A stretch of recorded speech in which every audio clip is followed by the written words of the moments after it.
informational question. The I don't know same if it's a information, psyop it's the or not. same source of information. Yes, so of course, it doesn't make a difference in America. The old I'm looking at a British newspaper. What is it? The GB, whatever they're called. It's all information is out there. You don't have to live in the country to be consuming propaganda. It's on social media. It's everywhere. I mean, there are competing narratives around the globe, right? There are pro-Russian narratives, there are pro-American ones. You go to Europe, you're going to hear both, right? And, not getting into this conflict with America. It's a very complex situation in Europe economically. There's a lot there. So they also, have sentiments that they feel like America has done them wrong in the last 100 years. And, blaming the U.S. for their failed economic policies, et cetera, et cetera. So. But what's the specific information that we're trying to figure out regarding Europe?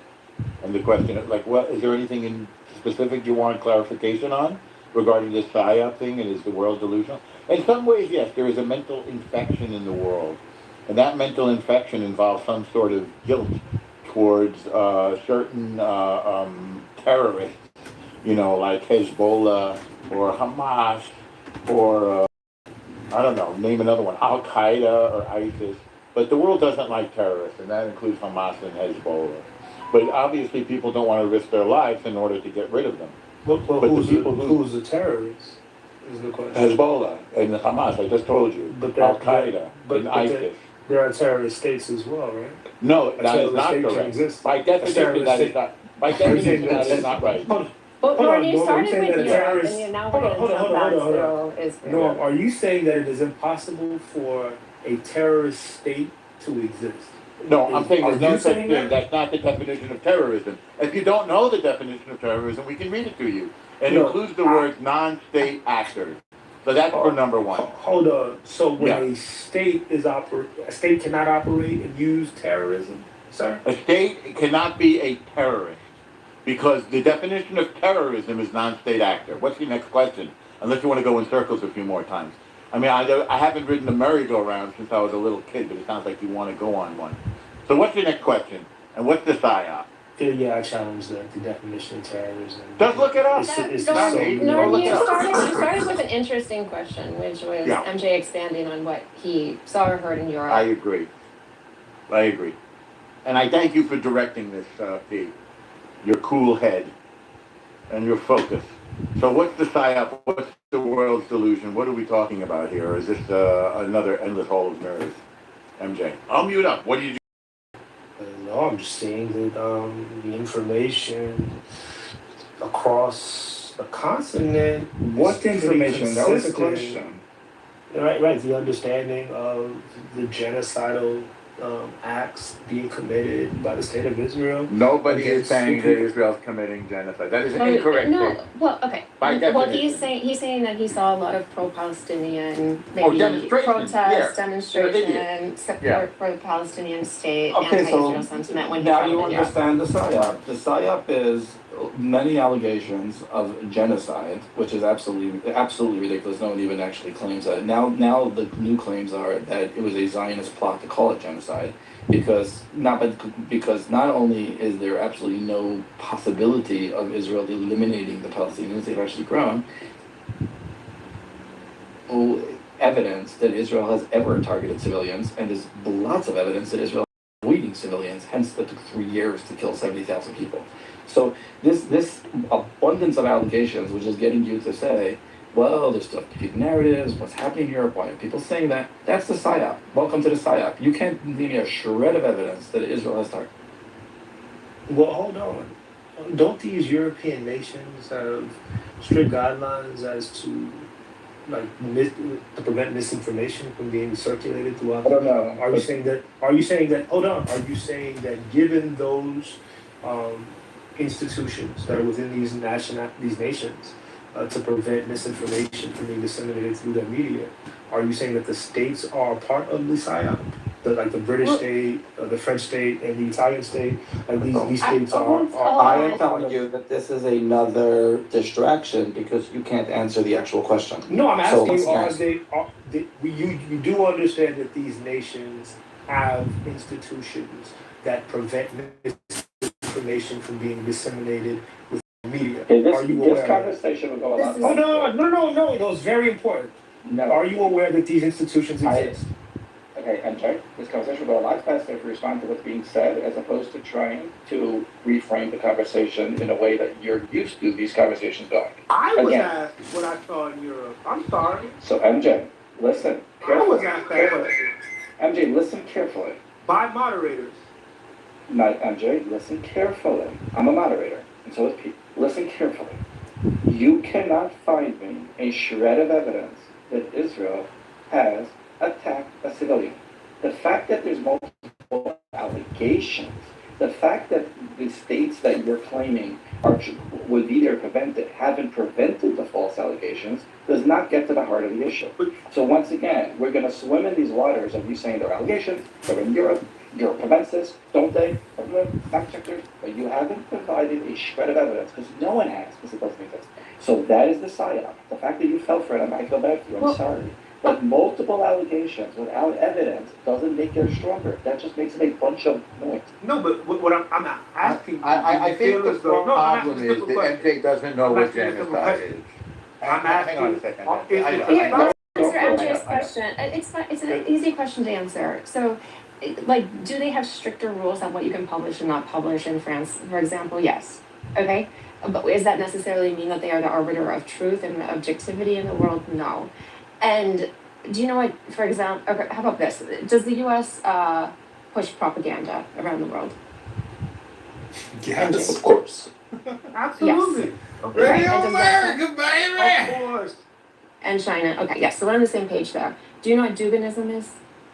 Danny You know, like what's Dugan. do? Yeah, he's the guy who Okay. killed his the Ukrainians killed his daughter deservedly. So, Dugan- Alexander Dugan.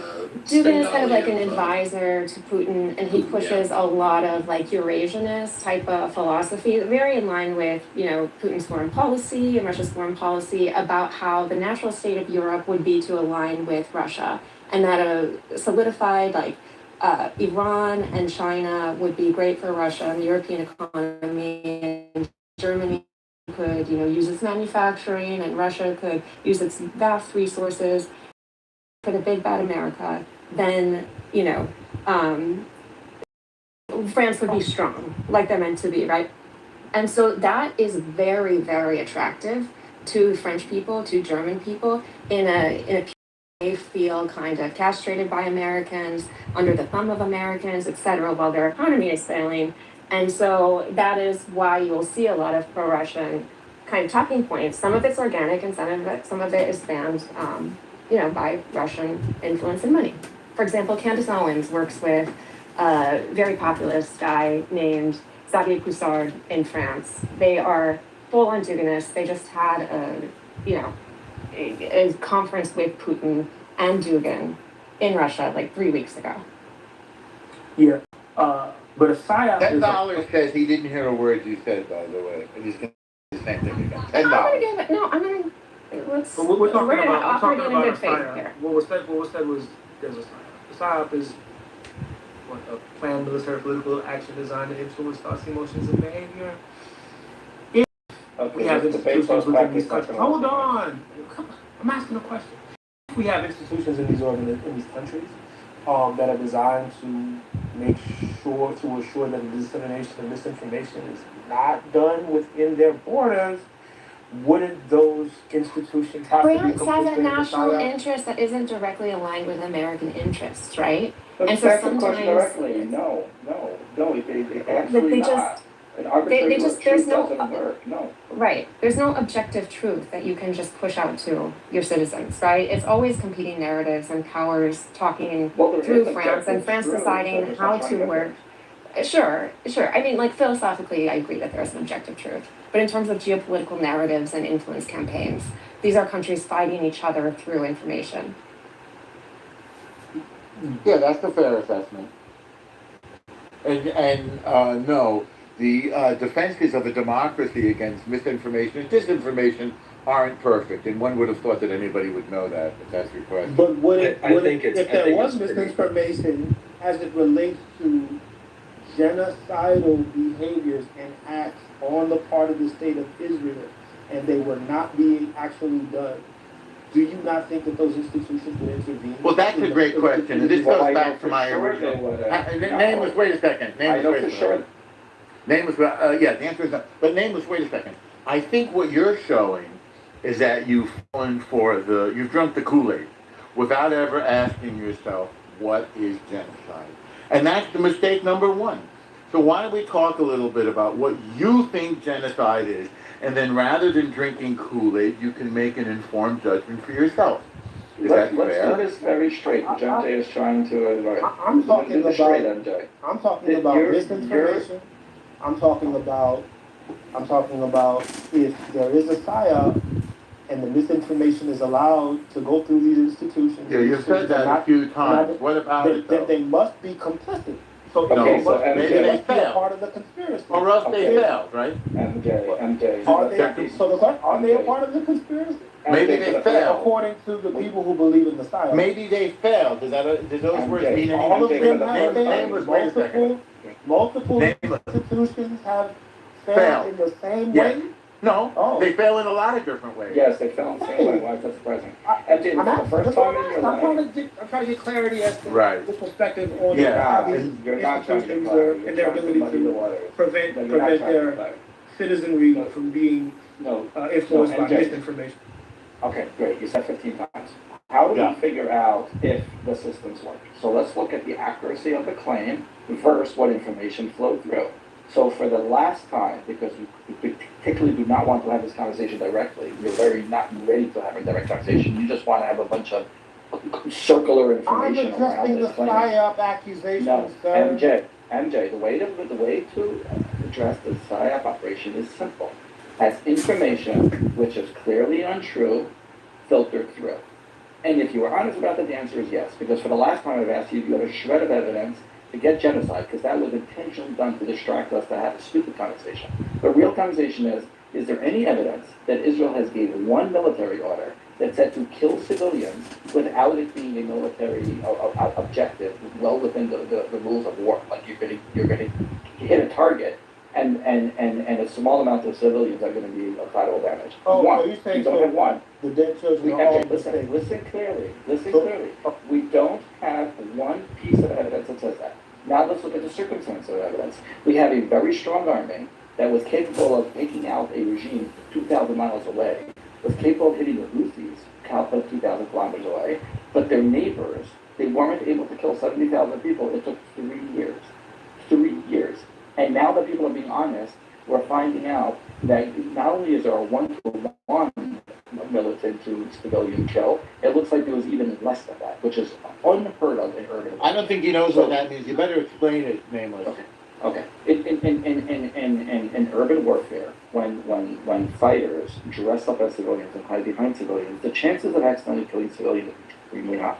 If you're trying to kill civilians, it's very easy to kill civilians. You just drop bombs. Civilians are very easy to kill. If you're trying to kill a militant and you don't care about killing civilians, then in typical war you end up being 9 to 10 to 1. So you kill a militant, and if it kills 10 civilians around them, you don't care. To get a 1-to-1 ratio, for every militant you kill, you only kill one civilian. That is unheard of. It's turning out that Israel has done even better than that. If you have a powerful military that takes 3 years to kill 70,000 people, Iran did that over a weekend. It doesn't take that long to kill people if you're trying to kill them. So you don't have a military directive. You don't have circumstantial evidence that proves to you. All you have is a bunch of people screaming genocide, and then you're trying to jump around and say that proves But- genocide. But Maybe 70,000, the 70,000 When- includes when- natural deaths One and second. the militants. Okay, so it's Clubhouse, it's been years, we've had many, is it genocide or not conversations. I'm afraid we're going to go down that rabbit hole. To MJ's point, I guess where I have a question for him is what institutions in Europe are claiming that it is a genocide? No, none. I'm not saying No the institutions institutions are not there for that purpose. The institutions, again, are there for preventing misinformation from being He's disseminated claiming that if it wasn't a genocide, And so- it would be and so illegal to say it in Europe. if there This is was one a of the dumbest PSYOP, hold arguments on, ever. sir. Hold on. I'm not finished saying what I'm saying. Why are you saying what I'm But saying? you said it 9 Well, you said it 3 Hold times. on. But I guess, but, you no, were doing hold it. on, you You asked me a guys, question. no, I wanna get Moderators. somewhere, I wanna get somewhere with it, so let him answer. Yeah. All I'm saying is these nation states have these institutions, and yet and still their media is still providing details of genocidal actions. Well, they're taken not by the doing that. United That's States. what Mrs. They Dixon don't. said. Hold They're on, not doing sir. that. Hold on. No, don't give me the Not hold done on, sir. speaking. Don't Okay, base, I'm gonna don't bounce base don't my respect your turns own into moderator. this. You don't respect your own. don't base questions. No, okay, let so him finish, you're because saying, this is yeah. painful. I mean, stupidity is painful to Otherwise, we encounter. can I'm just not say everything saying is anything happened. axiomatic I'm and not not have a even voicing an conversation at all. opinion. I'm Yes. strictly talking to So, but the MJ, idea of a psyop and if it is real or not. Okay, so why did I Yeah. respond to that, MJ? so, With the but question can I myself, what did I for a respond? second? Can, Go ahead. one second. So, I mean, the institutions, there's a lot of freedom of the press in European institutions, right? So they can publish things and make statements and opinions and call it a genocide. They have, free speech, maybe less in certain ways than America, maybe more in certain ways when it comes to what you can actually publish. So I don't think that giving opinions based on facts, claiming that it's a genocide is in no way illegal. In France, for example, I don't know about the rest of the country. So while they might have a higher bar or something or evidentiary duty, I'm not a journalist at all. They can still, of course, claim that it is. And so you're saying that if there was misinformation, these institutions would fail at capturing it and preventing it from being disseminated to their population. I'm Well, they have a saying you could mixed string record. together facts and you can make a claim based on those facts.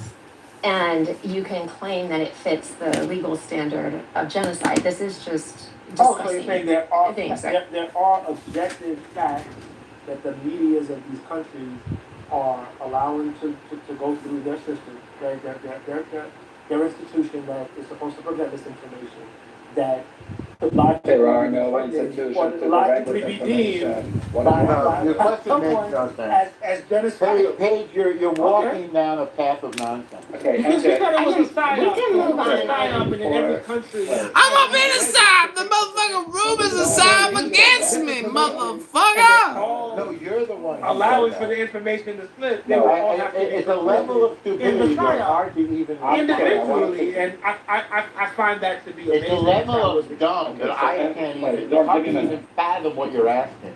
Norm, give me a minute. First of all, what he said very clearly was that there is freedom of press and they have the right to print things. They have the right to be when wrong. They have the right to be wrong. But now, how do we assess if these institutions that don't even exist, that By you're looking claiming- at the facts. Wait, They don't exist. MJ. Nameless, they don't No, exist. these institutions that make sure that you only get pure, actual, true knowledge don't exist. He has repeated that to you multiple times. First of all, in Europe, there's freedom of press. Second of all, they have their agenda. She mentioned Duginism and one way over your head. So I'm going to go straight to the point. I repeated this many times, I want to keep on it. How can we assess if these institutions that you're claiming exist are actually working? What would be the direct way to figure out, is misinformation making it through? You say what? You've lost him. What metric would you? Let him answer. I'm asking He's no just gonna question. keep What the hell is repeating wrong with you? Let him Hello, answer. normal? Let him Are answer. you He's okay? just gonna keep, what the Take fuck your is vitamins, wrong brother. with If the you? convo flows, it's Go much take more your vitamins, interesting. Grandpa. What's wrong with me is talking to stupid people. That's the problem. It's my thing. That's true. I talked to Very Talking to nasty stupid people. people is Very, my very thing. nasty. It's my I That's thing. what's wrong. Stupid. I think we're getting somewhere. Very like nasty, you, Mom. very nasty You're being racists far on too the stage. generous. Very nasty racists. Nobody cares. Nobody Yes, cares. I know, it's racist, I know. Hold on. Stupidity is MJ, racial let now. him, let him just Very answer the nasty. question. Good job Shut reading, good, Shut up. And stupidity. Very wait, nasty. let MJ answer the question. What would be the way to assess if these institutions even exist, let alone if they're working? How can we assess that? $10 says he doesn't understand the question. It's Okay, very one more easy to insult assess Lauren, if they I'm gonna bounce. exist. No, I It's don't want very easy to find which institutions in European countries are responsible for preventing the dissemination of misinformation. That is quite easy. So we That would have wasn't to the look question. at, we would have to, excuse me, Okay. ask me a question again, and every 3 words, you interrupt me. Well, we're trying to get you to The first answer the part- question. Part of the question, hold on, what is Did it? you understand the You question? guys can talk, I'm going over here. You got, Okay, it's nice hearing Talk from you. amongst Did you understand the question? I tried, MJ. there is, Okay, Did you there is understand the no question? crime. This is the behavior of people who have things to hide. MJ, that wasn't. No, this is that the behavior of people who lose their patience with stupidity. MJ, Like, that you didn't wasn't understand the question.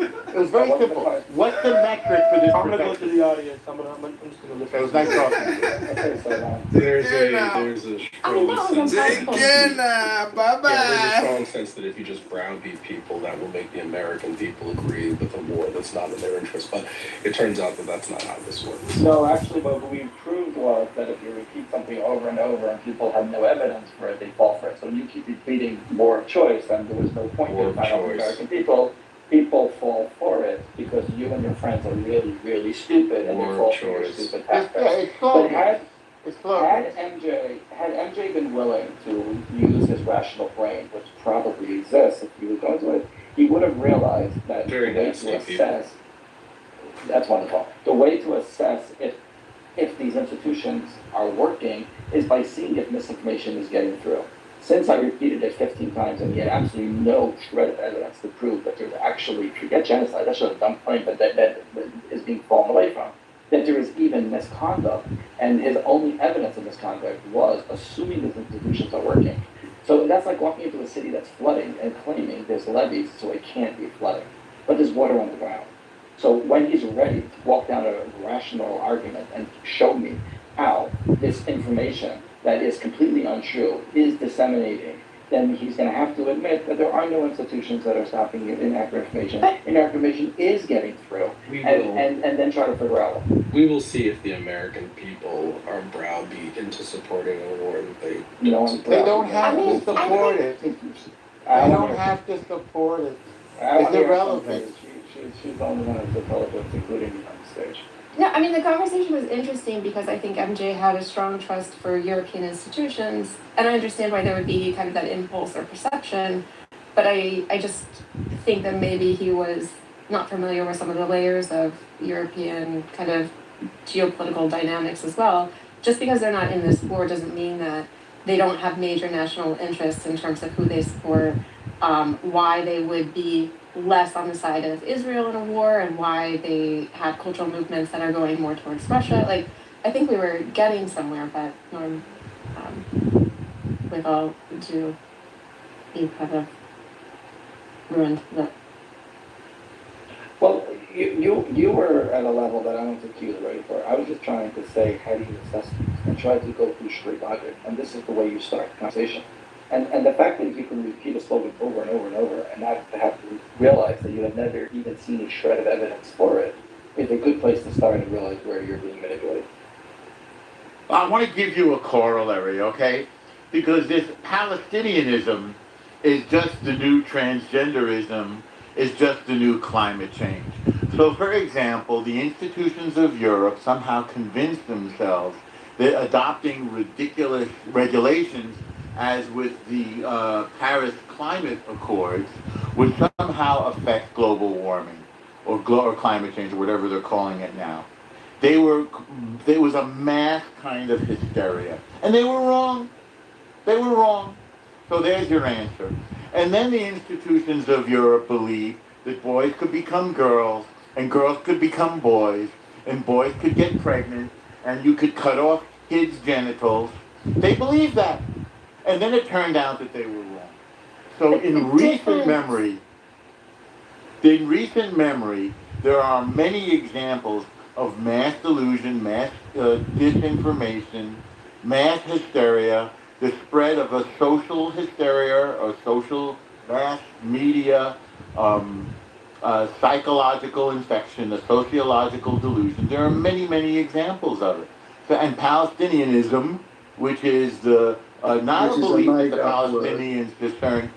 Well, yes, it's called a neologism. All words And it are is made a, up. What's your point? say again, well, no, all All words are words not are made necessarily up. made up. Yeah. Well, No, this is someone called, coined it's the a word. neologism. So Palestinianism is the advocacy of a state for a people who have demonstrated numerous times that they don't want a state. Right, but The it's a real word made up by purpose of Zionists. Palestine. The Palestinians. Hang on they just a don't second, know- Ralph. This is getting Hang on, crazy. you're interrupting, Ralph. Don't make Yeah, me this send you down. conversation's not So, even- one of the symptoms of Palestinianism is the desire to destroy the Jewish nation. That is the stated goal both of the Palestinian Authority, which is one tiny governing body in Judea and Samaria, which Jordan called the West Bank, or the complete destruction of the Jewish people and the Jewish nation for the other body governing so-called Palestinians or the Arabs of Gaza. That's what Palestinianism is. That's what Palestinianism is. But So what we're fighting is a form of mass hysteria called Palestinianism. I think though, if we get a conversation, we're having a conversation about Europe and media dissemination in Europe, institutions in Europe, and we go directly to this is why Israel is so right here. It muddies the waters into what we're actually talking about, and it gets it away from what like where what is good for America, and then it loses people very quickly, right? And so I think it's just important to like hit the actual points head on versus going directly there. Yeah, And especially not getting emotional. I agree. I'm also super surprised that there are still people today who think that these institutions are capable of keeping pure information or even trying to keep pure information. We have seen from history, going all the way back to the Weimar Republic, the more you try to control the flow of information, the less accurate the information gets. So even though in America we have a bunch of stupidity floating around the ether because we have such a free press, true information does get through. But the fact that you think that Europe would be pure because of more restrictions is just mind-boggling to me. I didn't think I would still be having this conversation today. I mean, I think it's seen as an objective in between intellectual place, right? Like they're not really on the stage in the same way anymore, but they are known for their intelligence, and maybe they could provide an objective whatever. But I think without proximity to the undercurrents of European culture and kind of their national interests, it's without that it's hard to see kind of what's going on underneath. Pete, why do you think most Americans are against this? With Iran or with? I mean, according to some polls, nobody likes war. Are there polls Very where simple. most Americans are for? Nobody likes war. Polls are not accurate. The idea that we're going to, make. Question. Can Pete respond? I heard you. The idea that we're going to make military decisions based on polls is ludicrous. It's ludicrous. We don't make military decisions based on polls, Pete, would you like to especially based on uninformed people who don't care about these matters. And by the way, we were being led down the primrose path with somebody. Excuse me. We're being led down the primrose path by somebody who made up of an imaginary. Aren't there institutions in place to make sure that the information is true? It's a nonsensical question. What we should be looking at is facts, not whether some hypothetical that we spend an hour discussing some person's hypothetical who doesn't care about the answer. So let's look at the facts. Let's look Why don't we let Pete Sure. respond? Why don't we let Pete? Sure. So We can look at facts. I think the economy is very uncertain. I think inflation is high. I think access to housing, having a stake in the economy right now, the sentiment for that is that it's not possible. And then we see we see a war that is more abstract, and not many people see it as an immediate threat. And people say, well, why in this moment, in this time, would we add this on to the list of issues that we already have? I also think that there is a lot of PTSD from the Afghanistan and Iraq wars, and people see those as useless wars. And so those sentiments all combined tends to make people lean toward more of a isolationist path. I think there's also kind of distrust in, he's gone, but I'll just finish. Distrust and confusion about whether the United States is an exceptional country or a bad country. Well, Pete, what people would love to forget is that the abundance that we enjoy in America, the dominance that we enjoy, the cheap fuel that we enjoy, the incredible prosperity that we enjoy, is dependent on the United States being the defender of the rules-based order. The rules-based order includes a freedom of information, the internet, which we defend. It's not in the clouds and cables under the water. Freedom of trade, which we defend. This is why we're defending, for example, the waterways. We don't have a particular stake in the Strait of Hormuz, but we're defending it because of the principle of freedom of the waterways. It's also democracy versus totalitarianism.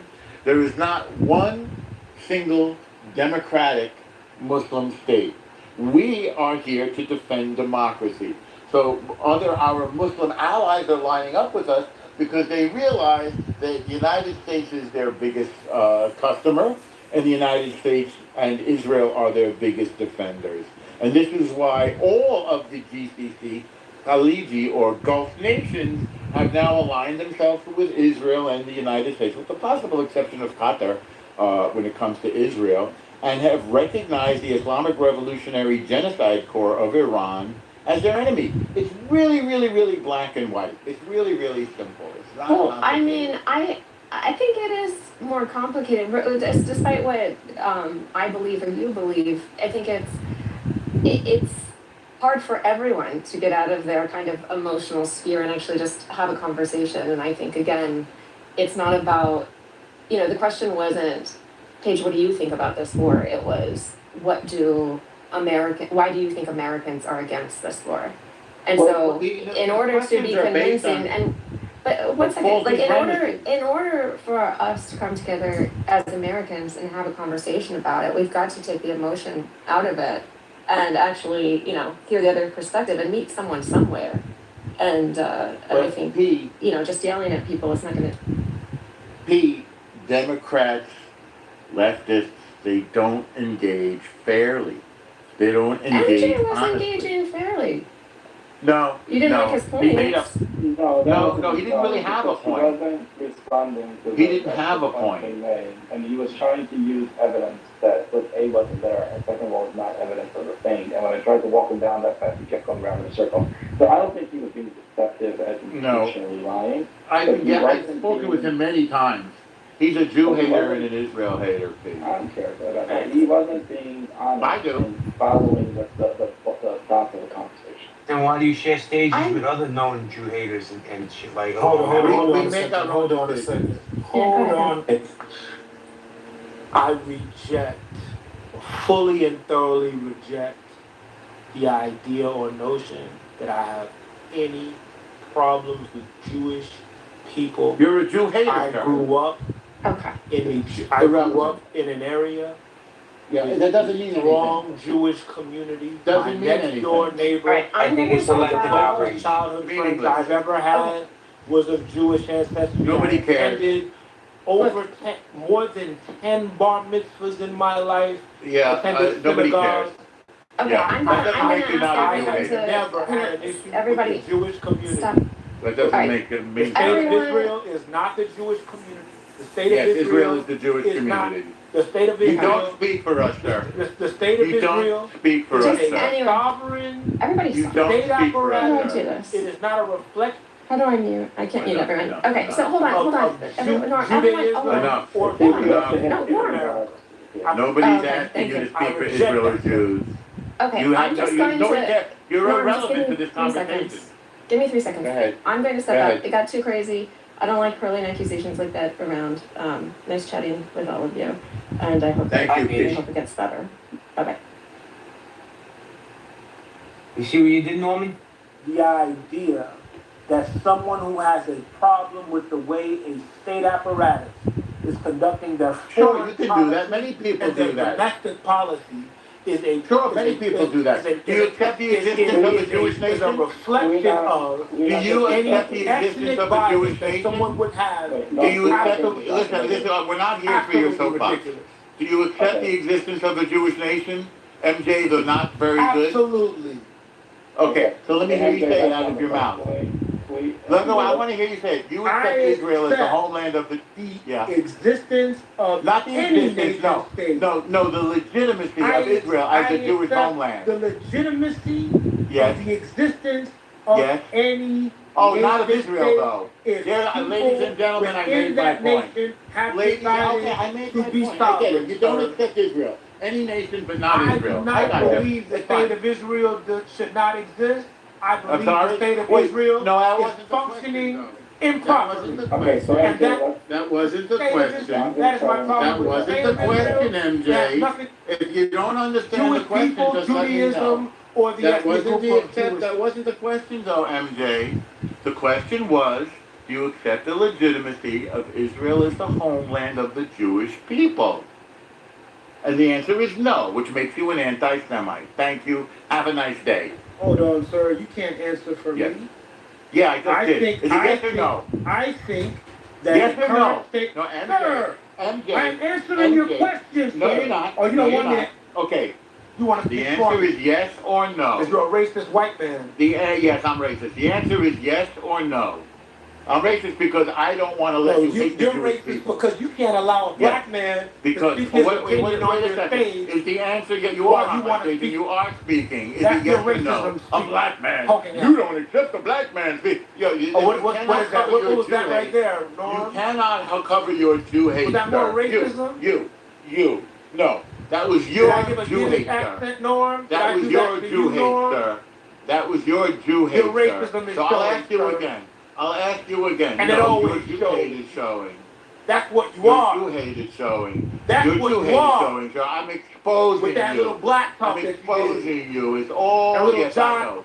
So you don't thought it was accept real the funny. existence of the I'm sure you Jewish do it state. around your white How many friends. bar mitzvahs did you go to today, MJ? White man. How many You bar always- you do mitzvahs it did all- you go to today, MJ? Don't- How many bar mitzvahs today, MJ? You're racist. I asked you a simple question. You're a Did you racist. not understand the question, You're a MJ? racist white man. Did you not understand the question, MJ? You Jew hater? MJ, if you didn't Real understand Jews it, I'll aren't as explain it racist to as you. you. I don't even Which believe that part you're of the Jewish. question did you not understand? I know you want to change the topic, don't you? I don't think Because you're I exposed Jewish. you I think you're as just a white the man. Jew hater that you are. I made it really easy for you. Should I make it even easier? Should I make it easier, MJ? Do you accept the legitimacy of Israel as the homeland of the Jewish people? Yes or no? I believe that No. the current state of Israel and the land No, that no, it I didn't ask you encompasses that. I'm not asking is you for a speech. is I'm not asking you for a Sir, speech. I'm answering I'm not your asking you question. for a speech. Don't This speak is for a not black speechy man, even though time. you're racist. I'm not Go on asking mute you when for you a ask the black speech. man a question. The black so we can man, the answer black with his man, the mind, black man, sir. the black man. The black, Do the the black man is not a talk you were part of doing the 5 question, minutes though. ago, sir. The black man is not part Show of the your question, though, is racism it? again. I'm not asking you for a speech, MJ. What's the answer to my... Do you accept as the homeland of the Jewish people? Israel is a homeland for Jewish people, Muslim people, and all kinds of No, people well, that that's are not the answer, indigenous is to that it? area. That's not the answer, is it? Yes, though? it is. The answer to the That's question not is the yes. In answer. addition to the No, Muslims okay. and How easy for you? other It's a yes people or that no. are It's indigenous a to yes that or area, no, MJ. it is It's a yes or it is no, their homeland MJ. as well. Did you not understand the question, I said MJ? yes. I Say it said again. I yes. want to hear it again. Yes. Okay, I let's said start yes. with In that. addition Good. to Muslims and other hang people on, that are hang currently on, being MJ. a part, Hang on, MJ. Wait a second, MJ. I'm suffering not from asking for a apartheid speech. in the I'm current not Israeli asking state, for a sir. speech, MJ. I'm not asking for your Jew hate to come out all at once. I want it to No, come I out a little love bit at a Jews. time. I just don't You like don't, no, I don't think you do, hypocrite, MJ. I don't think you do love hypocrite Jews, racist MJ. white men And like I'm going you, to sir. tell you why. You're no Because you different don't than think the Jewish people deserve to have sovereignty in our homeland. So let me try you. Maybe I'm wrong. MJ, do you think the Jewish people deserve sovereignty in our homeland, Israel? I believe that all indigenous people Yes in or that no, area deserve MJ? sovereignty. Yes or no, MJ? Yes or no? I believe that all people that are indigenous to that land deserve sovereignty, including the Yes, Jewish sir. land. So wait a second. So you don't believe that the Jewish people deserve sovereignty in our homeland? I said Or I you believe do? all people in that area So you deserve can't answer the sovereignty, question? I don't know what is including all the people, Jewish MJ. ones, sir. MJ, why are you avoiding the question? I Is it said too hard yes for to your you? question. I answered Okay. it thoroughly. Well, you no, have you a problem didn't. with the No, way you that I said all answered it, people. and Do you now believe, you're is that trying like to all interrupt lives me. matter, MJ? Was that one of your all lives matter type answers? Is that what you're trying to say? No, all lives matter. Or do you is a accept the racist thing. sovereignty? It's not all lives matter? Okay, so I'll try it again. Do you believe that the Jewish people deserve to have sovereignty in our homeland, the state of Israel, the eternal capital of which is Jerusalem? Do we deserve that sovereignty? Yes or no? I don't believe that that area is only indigenous to Jewish people. Nobody asked you that question. What about my question? So Did you not that understand means it? that area is not only the homeland to Jewish No, people. it doesn't mean that. Did you not understand my question? I heard what you Did you- said and I answered you, sir. That No, land you is not didn't, though. only It the was a homeland yes for or a Jewish no. people. So I'll That ask land you is the again. homeland for certain I'm Muslim happy people to ask you and certain again. Christian I'm people happy as to well. ask you again. No, I mean, You you would can have been a hell of a understand prosecutor, man. You know that? No, he's terrible at it. He's great at That land is the homeland to Muslim people and Christian people. That and wasn't the Jewish people. question, though, MJ. That So is- they're there. And so all of those That people wasn't should the be sovereign question, in though, that land, MJ. sir. So MJ, did you not That's my understand the answer. question? So you didn't understand the question? That land is the Yes. homeland to Jewish people, That wasn't the Muslim question, people, MJ. and Christian MJ, people. that wasn't the question, MJ, and you know it And wasn't they the all question. deserve the same So you're right. running away from the question, MJ. So you do not accept Take my Jewish answer. sovereignty in our homeland. Do you think You're not the only you people believe- that land is homeland to. Sorry. Nobody asked you that question. Those people deserve Nobody the asked you same that right question. that you do. Nobody asked you that question. Well, I'm MJ. answering, And the sir. reason why you're answering the question that nobody asked you is because you hate Jews. I have no MJ. problem and with we Jews. know it, and you I know just it. believe that No, it's other not whether people you have a deserve the same problem right. with them. You don't have a problem Other with people Jews because we deserve don't the same cause you rights that Jewish problems, people MJ. do. Just What like you here do in not America. accept is the sovereignty I don't of believe Jewish that people Christians in our deserve more homeland. rights I in get America it. than I anyone get else. it. I get it. I get it. I don't MJ. believe Jews and You're the gonna people in have to Israel own it, deserve more MJ. rights That's than any other totally race. fine. MJ, you understood the question. You refused to answer it. That's fine. But I'm just exposing it. That's all. Either we have sovereignty in our homeland or we don't.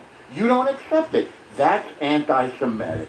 You're holding us Incorrect, to a sir. different standard. I No, that is believe you correct. deserve the rights No, in that your is correct. homeland, but I Yes. believe the others deserve the rights in that same homeland as well. So in they're other words, just we as don't indigenous deserve as you. sovereignty. Well, why would other people deserve sovereignty in our homeland? Because they're What if just we as decide- indigenous to that land as you are. That's not the criterion, is it?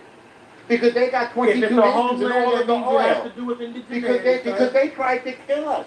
This is why Nazis, for example, were not allowed to have sovereignty, MJ. This is why the Confederacy, MJ, was not allowed to have sovereignty. Are you starting to get my drift, MJ? You know why the Confederacy, even though they were indigenous, didn't get sovereignty in the South? Because they were Nazis, MJ. Because they wanted to enslave black folks. Is this starting to ring true for you a little bit? Are you starting to get the picture, MJ? The Confederacy, You can't just say Confederacy this. is not a All religion, lives sir. matter, The MJ. Confederacy All is lives not a matter. religion, sir. All lives matter. What does Islam religion is a have to do with religion, it? so is What Christianity, is, sir. Judaism is There's a not a huge religion, difference. MJ.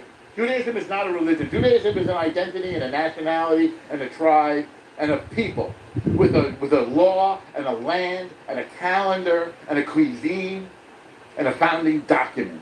Okay? And yes, the Jews have sovereignty in Israel. It's a tiny country, and Arabs and Muslims and Christians have sovereignty in many nations They in don't the have the world. same rights. Yeah, they In have the same Israel. rights in Israel. I don't know. They don't They have don't the have same the rights in same other rights countries. as Jewish people in Israel, sir. They have the don't. same rights as Jewish people in They do Israel. not. Yes, they do. They don't have the right to return. That they're not in Israel. I They thought have you to said they had return the them. same rights. If they're not I thought in you said Israel, they had then the same don't- rights. Yes, they have the same rights. What do you mean return? They don't have the right How to can they return, sir. How They can don't they have the same return if they're rights. already there? How can they return if they're there? You don't make sense. It's stupid what you just said. If they're there, they have the same rights. If they're not there, how could they have the If same they're rights? not there in Yeah. Israel, Yes. Jewish people have the right to return. Yes, While Jewish Muslim people outside of do not Israel. not have the right to return. That's not rights within Israel. That's That's not the rights same right. outside That's of all I Israel. said. That's They don't about- have the same no, rights. in I believe they should Israel. have the same rights. In Israel. The same rights in Israel. Yes, because They there are have the indigenous same people to that land that are Muslim, sir. rights. What it said.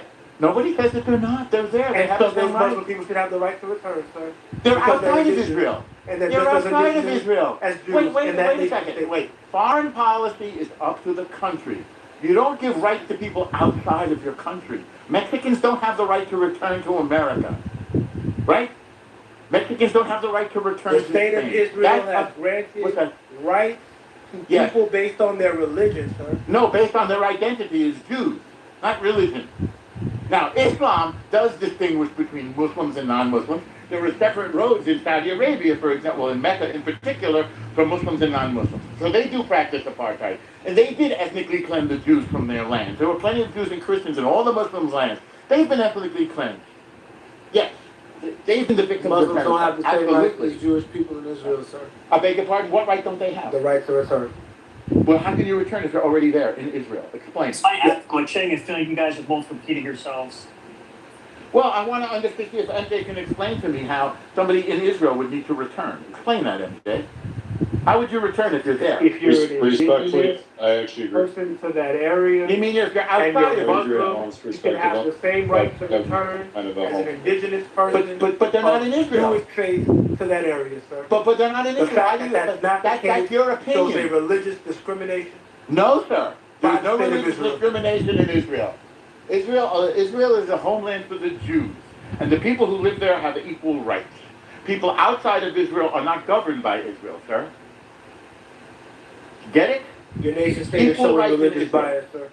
There's no religious bias, sir. Absolutely. Israel is the homeland for the Jews. For example, you have the right to Senegal. I do not. French people have What? the right to return to France. What? Yes. Yes, there are 7 African countries that will accept African Americans home. So hold I can't on. do Are it. you saying that only Jewish people are indigenous to that land? Never said it. You said it. Okay, so those Muslims that are indigenous to that land don't have the right to return. Well, where are they? Where are They these don't have the Muslims right that to return. It doesn't matter Who? where they are. Who? They Well, don't have the so right you to don't, so return. you don't know. Round so three of the same so you're, points. yeah. So you're not claiming I'm through that with people in this Israel. guy. Shout out to my cousin Vinny. So you're not proven claiming through so your you're not- own words that Oh, Israel boy, you're is disrupting showing me. racial Shut up, bias cousin in its Vinny. law. I mean, religious bias in its own law. What do you mean by religious bias, sir? Israel is the homeland of the Jewish people. The other people who are there, who are not Jews, have equal rights. As you just know. Kevin, I just hit you on the back channel. He's gone, Norm. He's gone. I see. I'm in favor of hummus, Joe, in the chat, and I'm not delusional, Leanne, in the chat. Norm, I do have one question for you because Okay, one question time. Despite our disagreements About what? about a whole host of things, Well, about what? including some of the details of Israel. I mean, I'm also coming at this from like a I don't know what details. You're being very vague. I'm being a Don't little bit vague. don't characterize my position, please. I'm not characterizing your Characterize yours. position. Okay, yeah. So what do you did? So you said you disagree I was on just what? I'm that my point. What I was trying to explain was I also believe in like a Jewish state that is sovereign. Like I'm like a Zionist in this regard. I'm just wondering where you draw the borders. Like what? It's like sovereignty is obviously very heavily about borders. To you, what are the borders? The borders are now what they have always been. The borders are wherever Israel draws them. Well, I'm not sure. Well, I'm not even sure I understand your question. So we have a border with Gaza, we have a border with Egypt, we have a border with Lebanon, we have a border with Jordan. What's your question? So I was just saying if like, you have a border with Syria. What are your thoughts on like the settlement expansions? Are you like for this or against this? Well, so you're a little bit familiar with whatever laws or treaties govern. Are you talking about Judea and Samaria? Yeah. Okay, I'm so like a little bit familiar with like area like ABC. Like I'm a little bit familiar with that. So what are you asking about? Area A, B, I'm or asking C? if you think. So are you asking about acceptable. area A, B? Are you asking about area A, B, or C? You know, I'm why don't you asking- just let her finish his question? Well, he's very vague. He already asked the question and he landed. I'm not, and then I'm trying to make it more specific. Yeah, I'll be more specific. Good. I would have to consult a map and see which Okay, area, but I you would can do say that. broadly the settlements that would be considered deeper into the like West Bank territory. Very deeper. vague. A, B, or C? Whichever is the farthest away from So you Israel's don't know. borders. Yeah, we share a border with the entire thing of Judea and Samaria. The whole, it's historical Israel. What is your question? So maybe you didn't know this. This area was controlled. It was captured by Jordan illegally in 1948 and occupied by Jordan. Did you know that, Kevin? Yes. Okay. So at that time, whose territory was it when Jordan captured it? In the 40s. 48. In 1948. In 48. Yeah. I'm actually not sure whose Okay. it was. Was it because I know for a while it was under British mandate, and then before that it was controlled by the Ottomans. Ottoman Empire. So there's no mention of the word Palestinian in any of those scenarios, is there? Yeah, well, I'm just wondering. So, like, is your position that Israel could have sovereignty over? No. Wait. Is there any mention of something called a Palestinian or Palestine in those two scenarios that you mentioned, the Ottoman Empire and the British Mandate? Is there ever a word called Palestinian? I'm not really interested in the in like not what you're interested in that particular distinction. Well, I was just asking you. Kevin, before you change the topic, we're trying to build a fund of knowledge here. So if there is no mention of Palestinian, which is my contention, then when does it become Palestinian? Kevin. I'm wondering why you're shying away from the question I just asked you, which is how you feel about the settlements. I'm not. I'm trying to build to it because you don't know where you don't know where you're talking about. I'm trying to teach you about where you're talking about. You can imagine this map in your mind. Okay, now if you want to mention a settlement, mention a settlement, and we'll discuss it if it's legitimate or not. Go ahead, mention a settlement. So you would if agree you that know some one, you would agree that some are illegitimate then, or do you agree I'm going to have to ask you what you're talking about, and I suspect you have. Wait. I feel like this should actually be like a fairly straightforward question of: do you believe that any of the settlements are illegitimate? Give me an example. I love hearing Kevin's voice. I feel like I shouldn't need to give an example for a question that's that easy to answer. Okay, if you don't know, then if you don't know what you're talking about, I surely don't know what you're talking about. My understanding is that you have the main settlements that are like very large and well established that tend to be closer to Israel's broadly recognized borders. And then you have I don't know what you mean by broadly recognized borders. Judea and Samaria have never been a thing called quote unquote Palestine. There are Arabs living there. They were offered to make a state. They chose not to make a state. There was then a series of wars against terrorism that was coming from there. What's that, Anne? Yeah, I said that's a fact. I don't remember reading in the Bible any land being called Palestine. Well, there is none. So again, in around the 60s or so, in conjunction with the Soviet Union, some Arabs thought that if they formed a state, they would be able to demolish the state of Israel. It sounds like your answer is there aren't any illegitimate settlements. Well, it doesn't sound like that. You haven't given me an example of an illegitimate settlement. So I can't make a judgment based on something that you don't know what you're talking about. You're clearly the expert on this topic. You clearly know. I'm not an expert. What? I'm not an expert. I'm just saying, like you're. What? What? Seems like a pretty straightforward question. Do you Sure, believe... it's straightforward. Do you know what you're talking about? And if not, let's try to find out what you're talking about. That's a straightforward question. In your mind, is there some idea that something is illegal, Kevin? If so, what is it? Like, let's say you say, is murder illegal? Yes, murder is illegal. Yeah, so I'm less so talking about legality. And I think the concern that a lot of people have expressed in regards to the settlements is that they potentially, once again, I do not know the names of them. Okay, why don't you go find out? Or where are they? Go find out. If you really care about this, go and inform yourself. No. Okay? Why? That would be asking too much? It's about what he feels about it. I mean, it would take me 2 seconds to find. Okay, I'm going on a. I'll wait for you here. Walking outside right now. I will wait for you. Well, you can use your phone while you're walking. I still don't understand. I still don't understand why you can't answer the question. Well, because I don't know what you're talking about. What do you mean you don't know what I'm talking about? I don't know what you're talking about. What settlement is illegal? You're aware that I didn't even say the word like.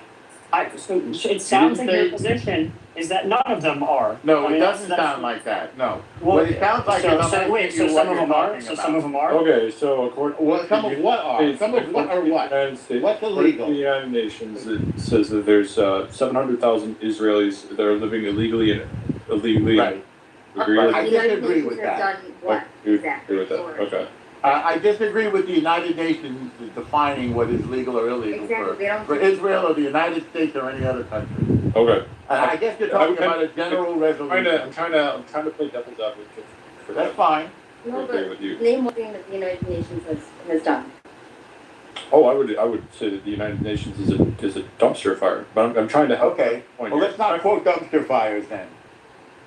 Again, he's talking about these settlements. He's not really talking about these settlements. He doesn't know what he's talking about. So Palestinians build settlements, Israel builds settlements. Are they legal or not? Give me an example and we can discuss it. There isn't a legal settlement. There's none. Okay, well that sounds like it's Norm's position, but for some reason he doesn't. No, it doesn't sound like my position. That's Ann's position. Ann is a Well, no, I'm different just. But then why don't you just? It was a very simple question of do you believe that any of the settlements are illegitimate or illegal? They're all. Wait, why do I have to? Why does that require an example? Because I don't know what you're talking about, neither do you. You We're do know going what in I'm talking circles about. now. I do not know what you're You're talking clearly about. being evasive here. I'm not being evasive. I'd like to know what you're talking about. You said it would take you 2 seconds. I don't understand. I don't understand why you can't answer the question. Like truly, I don't understand. I need Like, why are you clarification of your question. Which settlement is not? But I'm legit? I'm not asking that. I'm just asking a what are very you general asking? question. Like I'm going to repeat I myself. have to know what settlement. Okay, I have to know which one you're talking about. But you don't. In order to answer my question, you literally don't need to know that. Because I'm asking you out of any of them. I'm asking you out of any of them. If any of them are illegal. I can't speak for all of them.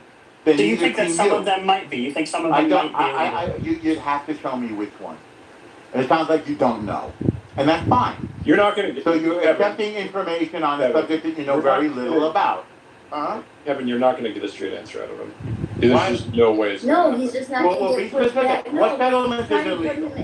Back him into a corner, and Norm wants to address. I'm not trying to back him into a corner. I'm just asking him a very straightforward question. Well, Kevin, are you willing to inform yourself so that you can ask a very straightforward question? Kevin, you're trying to win an argument. I'm trying to play somewhat of a moderator here. Kevin, you're trying to win an argument, but you're not coming with facts. I'm not even trying to win an argument. I'm just trying to ask him a question about his own position. I'm just trying to ask him to clarify his own position. But the answer to your question again, like is based on the fact. The reason I brought up names of settlements was like, I was like, okay, I could Google search this shit. Really what settlement? Like that's what I'm saying. It's like I don't fucking know. Like again, I'm trying to Google. Okay, and neither does Kevin, and neither do people who say, "Oh, it's illegal settlement, it's illegal settlement." But Norm, we're not talking about people. We're talking about Kevin. So don't say people. Well, he's echoing or parroting other people. All right. Anne has her opinion. You have your opinion. I have my opinion, and Kevin has his position. So Kevin is not people. We are not people. Kevin doesn't have a position because he doesn't know.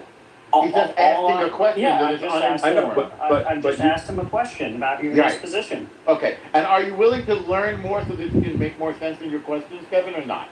I don't understand what information is missing from I the asked you a different question. And by the way, don't ask me to answer your question. Because I'm not asking you about a specific settlement. I'm asking you just generally if any of them are. And it sounds like the position is no, but for some reason you don't want to say. No, it doesn't sound like that. It sounds like your position is yes. I'm telling you.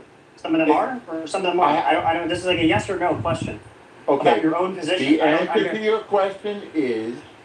You will have to tell me which settlement you think is illegal. But I'm not making a claim that any of them are illegal. I'm not making that claim. Okay, so you're not making that claim and I'm not making that claim. So come back when you have enough facts to make a claim. Why are you this is so evasive. I think anybody... It's not evasive. It's absolutely evasive. If you want to discuss the settlement, I'll discuss it with you, okay? And we can discuss if it's legal or not. Can you think of any settlements in Israel? Yes, I've been to... Sorry, you cut out. You've been to what? I said I've been to some of them. You've been to some of them. Could you name one or two of them off the top of your head? I just did, Efrat and Tekoa. Okay, you cut out, so I apologize. You cut out. No worries. Yeah, you cut out. Can you think of any legitimate settlements in Israel? I just named them. They're not. I don't know what you mean by legitimate. They're communities of Jews. Jews have every right to live there that everybody else does. Can you think I don't believe in ethnic cleansing of Jews. Cool. So the ones that you named, you would say that those are what you would call legitimate settlements, correct? No, they're just communities of Jews. They're not even legitimate settlements or not. They're just communities of Jews living in Judea and Samaria, their historic homeland. Fine, that's fair. Okay, can I ask that? I tend to agree. I would tend to agree with you that sure. I would. Okay, but can you think of any illegitimate settlements? I've never heard of such a thing. What's an illegitimate settlement? Exactly. So that's okay. Kevin, this is the point. Okay, but I don't think Kevin has either. Yeah, I mean, I think that. Well, I would probably. It seems like your position would be that Jews have the right to establish. No, don't tell me what it seems like. Anyway, well, you're just. I mean, you're not. I'm very clear on what my position is, Kevin. Okay, well, then allow me to ask you: is this Sure. a fair representation of your position? You better say that. Listen, when I use words, Kevin, I use them very carefully. So in order to state my position, you need to quote me, not make up some other story.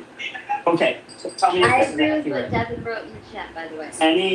Tell me if this is accurate. Yeah. Any community of Jews that exists within Judea and Samaria. No, I disagree with that. Legitimate. I disagree with that. For example, there are no communities of Jews living in Area A. It's controlled by Palestinians. It is Jew-free. It is ethnically cleansed of Jews. There is apartheid in Area A. Jews are not allowed to live there, or they will be killed. That's Area A. There are Palestinians and Jews living in B and C. Kevin, you're bad at fishing. You're just not good. And both Palestinians, so-called Palestinians, and Palestinian Arabs, they're both building homes in both of those areas and in A. And by the way, sometimes they conform to the law, residential laws, and sometimes they don't. In terms of, are you allowed to build here? Is this building legal? Does it meet building code? The same way, if somebody went to Central Park and built a house, the Parks Department and the Buildings Department and the police might say, you know what, this is not, this doesn't conform to the laws here. You can't build a thing here. That's democracy. Huh? Yeah, you're right. That's democracy. Government by the people. You have to be a rule of law. It's all about. It's different from being a socialist. Democracy is no one is above the law in democracy. In socialist, for instance, in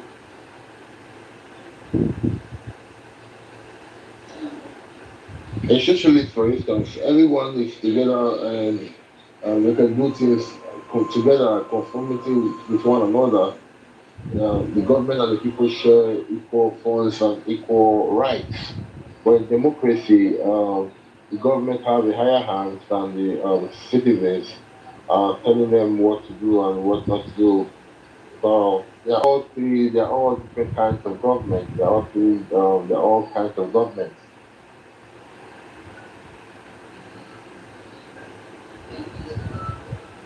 I appreciate your contribution. I did not understand one word.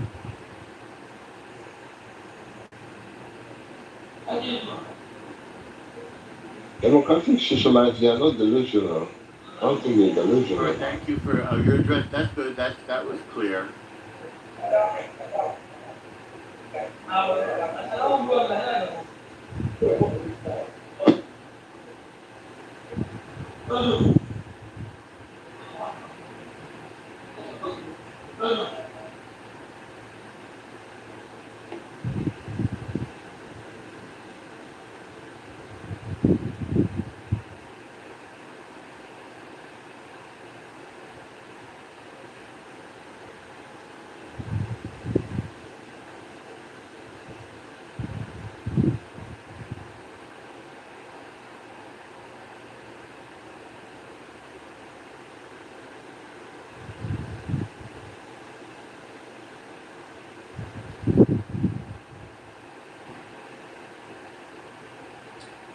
Man.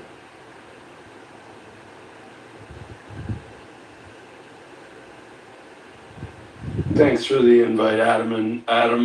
Norman, nice to see you. So, you do talk a lot about this topic, right? Where did you get your views from? And I guess here's a quick question, just before you get into that one. You know, you identify Hang on, let me get into the first one so we don't have things hanging out in the ether there. I get my information and views from relentless immersion in these matters because I care about the United States and I care about our values and I care about our relationship with other nations. It comes from deep, passionate care. Awesome. That's great. Great answer. That's awesome. Thank you. Great answer. Thank you.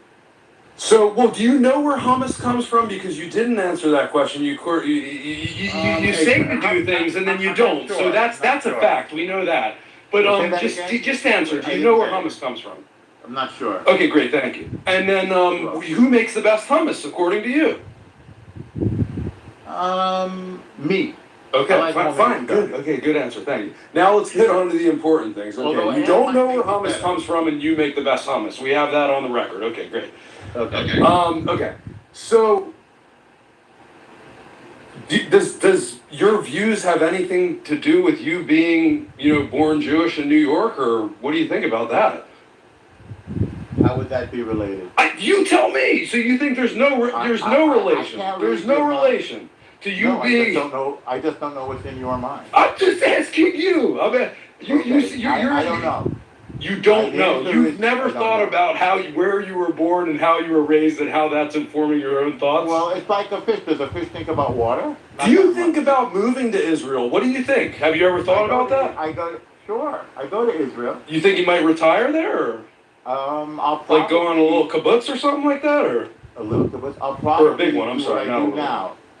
Well, I'll probably continue to do what I do, which is go back and forth between New York and Israel and. Oh, I didn't know you were a constant traveler to Israel. Israel, France, Spain, Istanbul, Dubai, Singapore. Yeah. Now, you have a preference for those, or I mean, you do a lot of traveling. Is it for work or pleasure, or what? Why are you going to Israel? Multiple reasons, or business and pleasure. Business and you. So, do you have a connection to the land of Israel, like since you're Jewish, or? Well, every Jew does. You may think that, but I don't think every Jew thinks that. That's a fact. Whoa! That's a big claim right there. It's a very big claim. You've never met a Jew that. Hang on. There's two reasons why. Okay, now they're cutting me off. This is a little weird. Yeah, I am. There's two. I want to go one topic at a time. There's two reasons why every Jew has a connection to the land of Israel. Number one is God's law. That's in the Torah. And number two, it's man's law. That's in the Israeli law. Those are the two reasons why every Jew has okay, fine. Can I talk? Okay, what about the Canaanites? What about the people that came before the Phoenicians? There are no more Canaanites. How do you know that? Because there's no more Canaan. It's gone. There are no more. So could that happen to Israel? Is that a possibility? Could that happen to Israel? You mean in a gazillion years from now? Who knows? I can't predict. Tell me, you seem to know a lot about the history of it. What were the biggest events in the history of Israel? If you had to name the top three biggest events in the history of Israel. There are no more ancient Greeks. There are no more Byzantines. There are no more Phoenicians. There are no more Canaanites. There are no more Ithacans. Could they not resurrect? Could they resurrect? It's unlikely. Oh, but okay, but you're given a chance. I like that. Unlikely. It is unlikely. I agree. It's unlikely, but it's not. Right. I mean, So yeah, what are the biggest events, the top three in the history of all written record in the Torah, in the Talmud, and all that of all of Israel? Like, what are the top three things ever? Go. Just hit one of them. But okay. Go. The reception of the Torah. And did Moses got that on the mountain? Yeah, that's right. Okay, then 2 and 3. Give me two more. The formation of the temple. Oh, baby, that's it. You're talking temple talk. I love it. Give me another one. Thank you. And the modern state of Israel. 1960. 47? Was it 47? 48. Oh, sorry, you're off. 48. All right, so let's talk. You brought up the temple. Norm, but I love it. I'm a big fan of the temple. Tell me about this. How many temples were there? Because there's a little dispute there. 2? Some people say 3. No, there's no dispute. There's. Okay, whatever. I agree with you. I think there's only 2 main ones, but some people say 3. There's not only 2. What happened with the first and second temples? Well, they were destroyed by Exactly. empires. Exactly. What do you think about the rebuilding of the third temple? Well, that'll happen when Moshiach comes. And you think third time's a charm? I don't know what that means. Well, I mean, if you look at the track record, the last 2 times it was destroyed. By empires. Yeah. And? That's what I'm saying. You think it's going to be different the third time? Third time's a charm. I don't know what that means, third time is a charm. That's it means they won't be destroyed the third time it's built. You think it's a good deal? Okay, are you for the rebuilding of the third temple? Are you for... Sorry, I want to be clear. I'll rephrase my question. For the record, and I want to state this for the room, I'm not God and I'm not a prophet. I don't see the... That's a weird thing to state. Do you think people really think you're God, Norm? No, but you... Do you think people need to know that? Do you think people need to know that? You asked That's really weird. Dude. You asked me to project the future. I can't do that. Those are godly attributes. So you're trying to show humility. I'm sorry, I mistook that. No, I'm not trying to show humility. I'm saying I can't predict the future. But we're talking about 2 historical events, which were the building of 2 temples, and you noted that that's like massively important in all of the history of all of Israel. Of course. And so I asked you this simple question: are you for or against the rebuilding of the third temple, or you can, I guess, give some third option? Yeah, the rest is up to him. So that I'm going to take that as a yes. You're for it. No, I'm for Messiah. The rest is up to him. Oh, snap. You trying to throw that new... What about you, Scotty? Scotty, you a local East Coast Jewish guy, too? What am I trying to throw, Joe? Who's... No, I think I dealt enough with you, Norma. I think I got what I came for. I got what I came for. You call El Norma the Great One. You call him the Great One. The Great One. So, are you a big defender of Israel and a believer in the coming of Mashiach, too, Scott? No. I'm a Christian and I'm a big supporter of Israel, yes. Oh, wait, you're a Christian? Wait. Yeah, he's Christian. And he wants I didn't know that. Right. Don't you want the Messiah to come I'm dying for the Messiah to come back. I think. Is he a Messianic Jew or is he Christian? Yeah, I'm a Christian. I'm just a normal Christian. He's a Christian minister. He's an actual ordained minister. What do you think about the third temple, Scott? What do you think? You think they should rebuild the third temple? Is that good for from a minister perspective? I'm not a dispensationalist. I'm not a dispensationalist. I'm not. I don't think that. That's like a group of evangelical Christians. The movement started in like the 19th century. That think that there's a complex end times formula, and that if the Jews get the temple built and a certain sort of array of things happen, like these things have to happen for Christ to come back. I don't put any. I'm not one of those kinds of Christians, but I am a strong supporter of Israel. Yes. It's a good thing that New Jerusalem is going to be located in Independence, Independence, Missouri. But Florida, don't they have a ton of Jerusalems all over the world? The Ark and everything else that's there with the Ken Ham.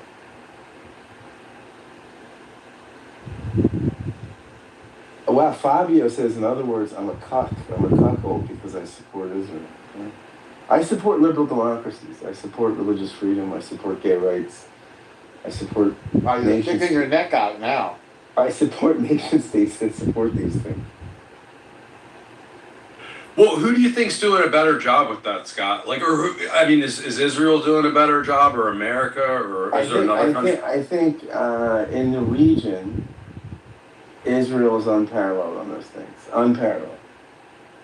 I think it's a Western liberal democracy. I'm not a minister, but I'm also a Christian, and I would agree with that as well. You're a Christian, Ben? I didn't know. I thought you were Anthony Bourdain. I'm not Anthony Bourdain. No, I'm a Christian. But I am not a minister. But I am also in favor of the nation of Israel's existence. So Baruch Hashem. I'm also in favor of liberal democracies. Baruch Hashem. But I want to have a little tiny sliver of a bone to pick with you that you say you're not going to get a straight answer out of him. I can't give a straight answer to a crooked question. So if you're asking me if I support, I don't support everything that anybody does. What I said speaks for itself. So I'll just leave it at that. Yeah, and I'm responding to you. Okay. I can't give a straight answer to a crooked question. Do I believe that everything that everybody does is legitimate or legal? No, of course not. People make mistakes. People are flawed. Do you guys think that Israel's been doing a good job overall Like, Yes. okay, so what? like, well, Norm just said yes. Yeah. I'm First just of saying. all, the GDP has quadrupled in the past 20 years or so. They afford equal rights to all people in Israel. When they wage war, they do their best to minimize civilian casualties. I think in some ways they do better that than any other military has ever done in the history of militaries. So we do a good job at defending ourselves and also yet trying to maintain humanitarian standards. Do you see a clear path forward that, I mean, could they wrap this up and get it over with in a couple of years, or? Wrap what up? Whatever's, okay, so there is war and there's a lot of death and destruction going on, right? That, I mean, to start with that. There's always war in the world. What? Yeah, but not there's always war in the world. Why, that's news? Has any of this stuff stopped your visitation to Israel where you're like, hey, maybe I'm not going to fly there? No, definitely not. In fact, the Houthis sent me I don't know if I believe that one. Wow. Totally true. The Jews just keep going. Didn't a bunch of Jewish people like leave Israel? Like, hasn't there been like a mass exodus? We allowed women and children to leave when we were actually getting bombed, but then a lot of men went over there to help the war effort. And a lot of women are helping the war effort too, frankly. So, for example, if you're having a wedding... Do you think that this war was some type of divine intervention? Because you did... Stop interrupting me. Listen to my answer, and then you can ask the question based on the answer. So if we're having a wedding or a bar mitzvah or a birthday party or an engagement and a missile comes, we'll just go downstairs and continue the party. And when I was there, for example... Say what? Oh, I thought you were finished, but keep going. Sorry, go ahead. It's okay. So when I was there and the Houthis sent me a present, I was even unaware that it came, and I sort of saw it when I drove by on my way to the airport. It didn't stop me even for a minute, nor did it delay flights for even. It didn't even delay flights 15 minutes. And when I was messing around with my ticket, my luggage and everything, the people from the gate came and found me in the counter and said, "We're looking for you. Come on, get on the plane. We're holding the plane for you." And I got on the plane. It was El Al. And we took off. It wasn't even delayed 1 minute, even though the Houthis had landed a missile in an open field near Ben Gurion, like right next to. You do seem to be rambling a bit, though. No, I'm answering your question about. But don't you think that was sufficient, or you need to keep going? So you didn't believe me. You didn't believe. No, I didn't. You don't know, dude. I'm just having a conversation. What are you talking? I didn't believe you. You expressed skepticism, so I assume that means you didn't believe me. I mean, I'm listening. Okay. I just wanted to move the conversation forward a little bit, and I thought. Okay, but when you express skepticism, I'm going to provide you with facts. Yeah, no, but also, okay, I'm satiated. You've satiated me. Well, I mean, not everybody has the same appetite for facts that I do. Right, exactly. Right, no, right, yeah. Analysis. Hard to blame you for that. All right. Okay, I'm trying to, yeah, so I'm getting schooled. I'm learning that you think that Israel has done an excellent job so far with this conflict, and that well, we're winning. Now, do you feel that there's any divine intervention? Hang on a second. Hang on, wait, Joe. We're winning, right? Isn't that the job? What do you mean we? Yeah, I thought you weren't an Israeli citizen. We. I beg your pardon. I'm not. Then who's we? We is the Jews. Well, the Jews isn't Israel.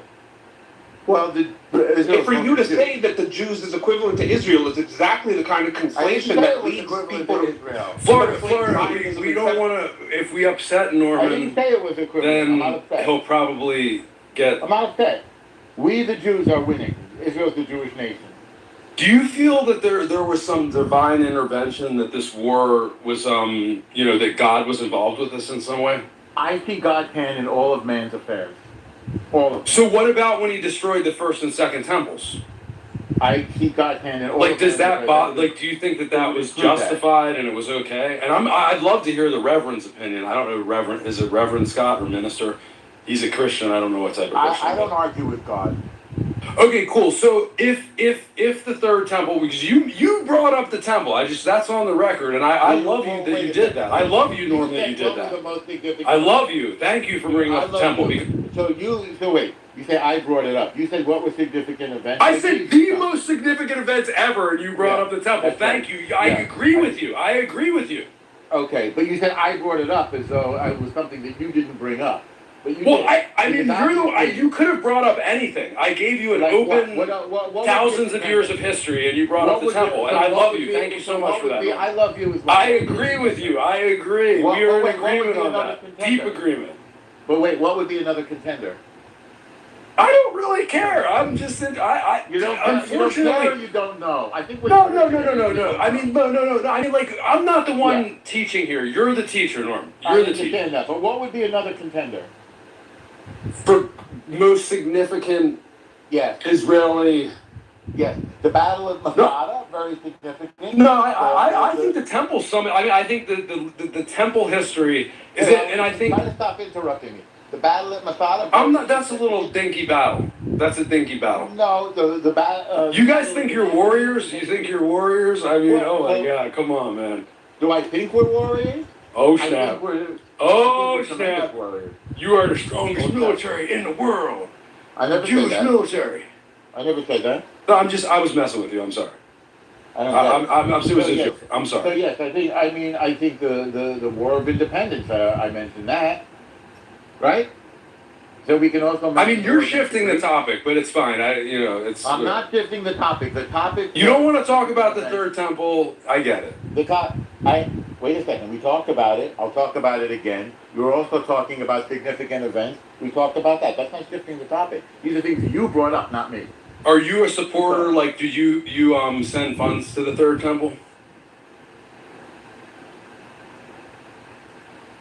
Yeah. And how about your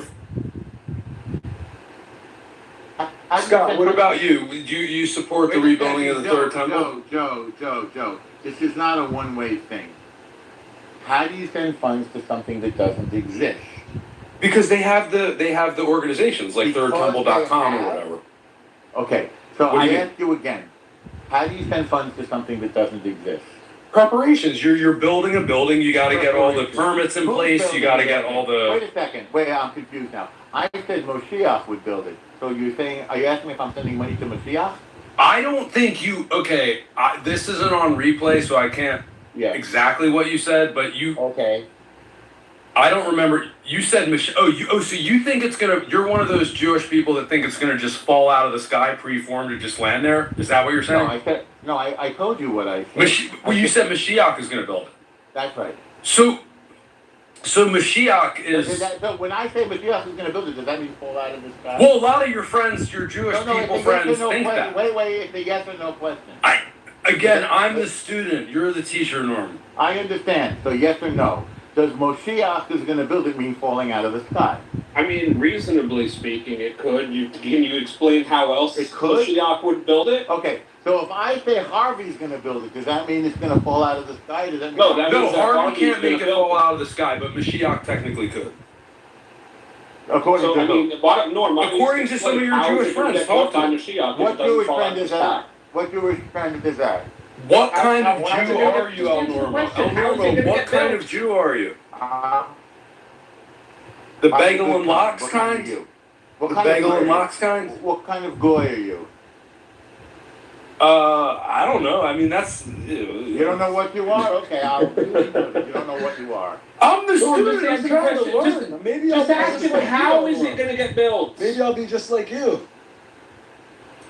Just tell the answer. Norm, how is it going to get built if it doesn't fall out of the sky? How else? Yeah. How do you build anything? How will Mashiach build it if Mashiach isn't the person? I don't know. The answer is... All right, we stumped Norm. That's a point. We won, Florida. We did stump Norm. He does not have the answer. No, I don't have the answer, period. Thank you. What Mashiach is. Great. Awesome. God, and I'm not a prophet, as I said before. I'm not God and I'm not a prophet. And I'm not I don't think you need to keep restating that. That's hilarious. Well, you asked me what Mashiach is going to do if I'm God or Mashiach. That's funny. I'd love to hear the Reverend's opinion on this matter, as he is a trained theologian. He is. Reverend, please. Please. I don't really think about the rebuilding of the temple a lot. It doesn't occupy my theological imagination a lot. So what does? I don't know. Grace, the concept of grace. I think right now I'm thinking a lot about Luther's relationship to Hegel. I think a lot about just read a really good book on Hegel and contradiction and thinking about. Is it fair to say that you think Luther and Hegel are going to rebuild the third temple? Exactly. Hegel could not have rebuilt it. I don't think he knew. He knew a lot of shit, but he couldn't do what Hegel are. Aren't you saying that Karl Marx is going to rebuild the third temple? Aren't you saying that? Didn't I just hear you say that? Well, I mean, when no proposal is given for how the temple is going to get built, but rather just like the fact that there's not. Mashiach is Florida, just go going to to do it. thirdtemple.com, man. It's just gonna it's not gonna fall out of the sky, Joe. One day we're just as mere mortals, we from our limited 3-dimensional space, we're just gonna see bricks and stones and dumpster trucks moving in place by themselves. Wait, so Florida, you're saying there is and we're just gonna see a temple being built before our very eyes. Florida, and it's gonna be a wonder. It's gonna be grace. It's gonna be magical. Mashiach is gonna be doing it the entire time. Is that your position? No, this is my proposal that this is your position. But if it's not your position, then I just would like to rephrase. No, it's not my position, and I think it's kind of dumb to misstate my position so grossly. How do you suppose Mashiach is going to build the third temple? I don't know. He said he doesn't know. Norm made that clear. I don't know. So you just think he's going to do it, but have no proposal or expectation as to how it's going to be done? It's going to get Okay, I'll repeat what I done. said a moment ago. I'm neither a prophet nor God.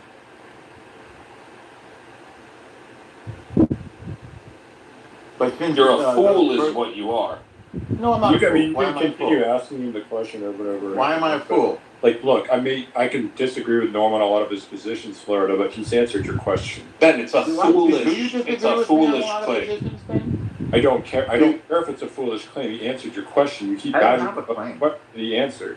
What you asked him, how is the temple going to get rebuilt, and he said he doesn't know. Yeah.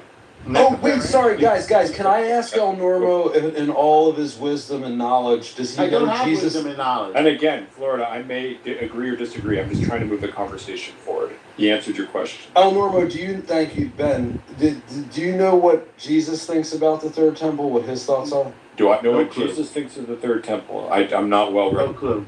I thought he was asking me. The answer was I haven't got a clue. Well, Reverend Scott, our minister, our spiritual expert. Maybe Jesus believes that all of Christianity is the third temple. I don't know what I do not know what Jesus thinks of the third temple. Joe, sorry. I know a lot of people like Jesus. Leanne said you might want to remove, quote, the great one from your profile, but you're like a comedian too, right? Norm is the great so one. Is that a joke? Norm the great one. No, that's Scott made that for me. He's a comedian by blood. It's meant to be self-ironic. That was good, Florida. Norm is my remarkable man. That's good. That was good. I like that. That was good.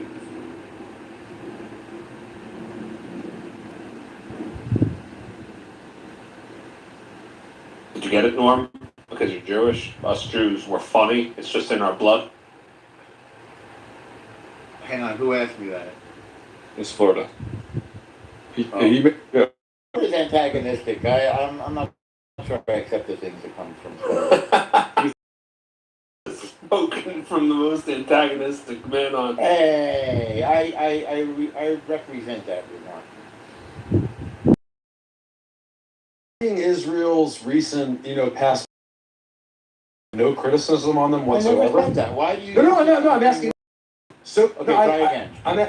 Try again. It sounded like you were ranking them as like they're doing a bang-up, awesome job. Yes, no, it didn't sound that way. Like that. What the fuck? Yeah, there you go. Thank you, Ben. It doesn't sound that All way. right, so what could they improve on? What did they do wrong? We could move quicker. I actually do agree with that. Wholeheartedly. So is it possible, that's where is the conclusion to this? Do you think it's possible in a year? I've just gone in and done the dirty work and gotten this thing over. Well, Gaza's done, right? Gaza's pretty much over, right?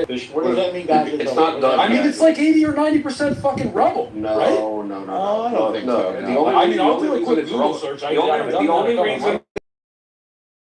The only reason it's over right now, and I'm sure Norm can back me up on this, is because FIFA has not laid the foundation for the new soccer fields that are going to go up all. There you go. I don't know a lot about soccer, although I did watch it.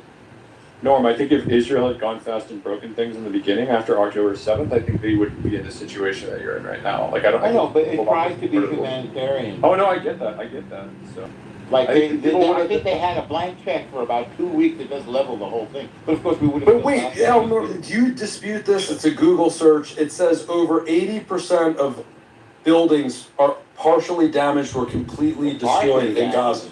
Partially. So, I mean, what's the source? It's just a regular Google search. Nothing. There's. So what's the source of the? But I've done this many. I mean, okay. What do you think the extent of damage has been done? You appear to know more than me.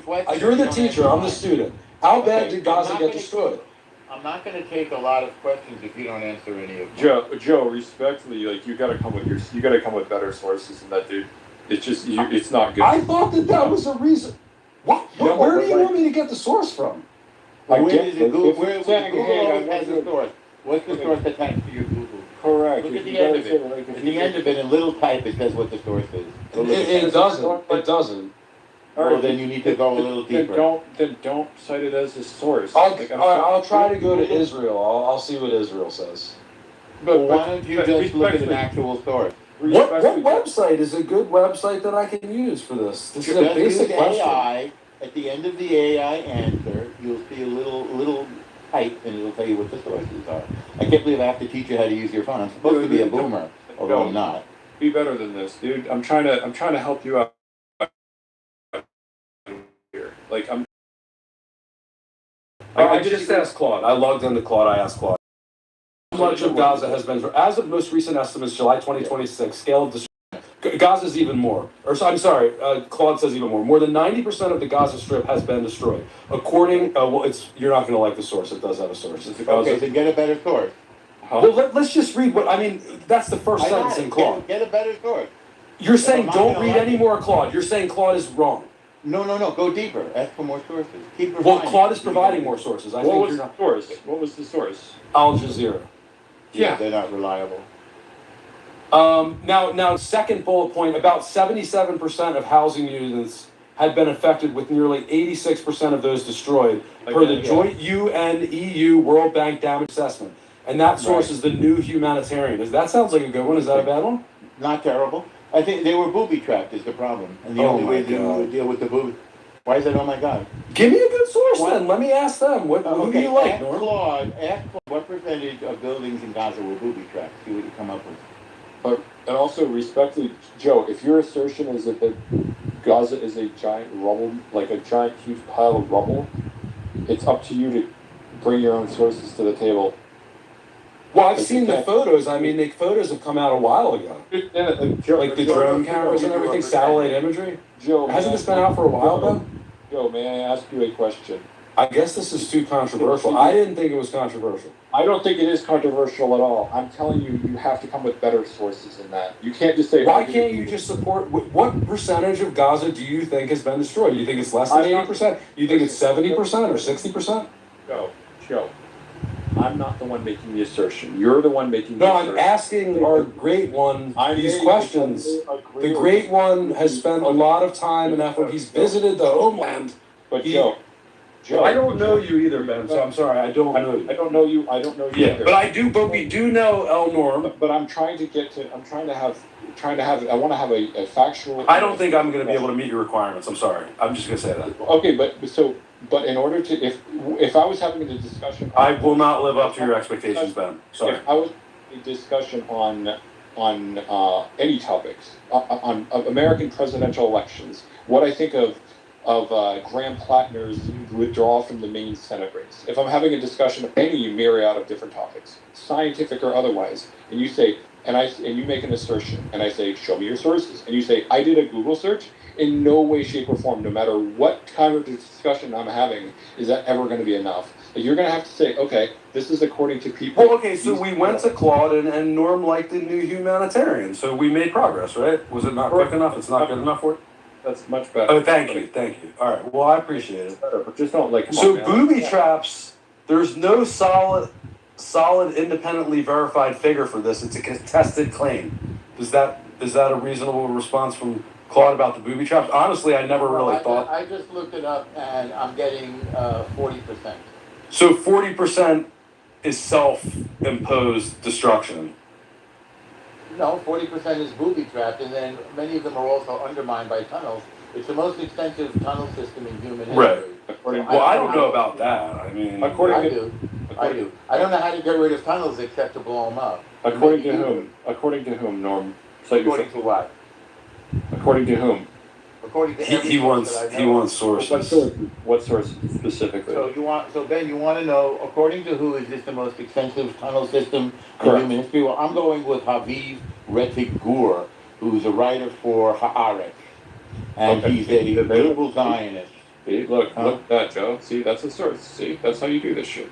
Yeah, but these tunnels aren't very nice tunnels, you know. Well, no, you can drive a truck through them.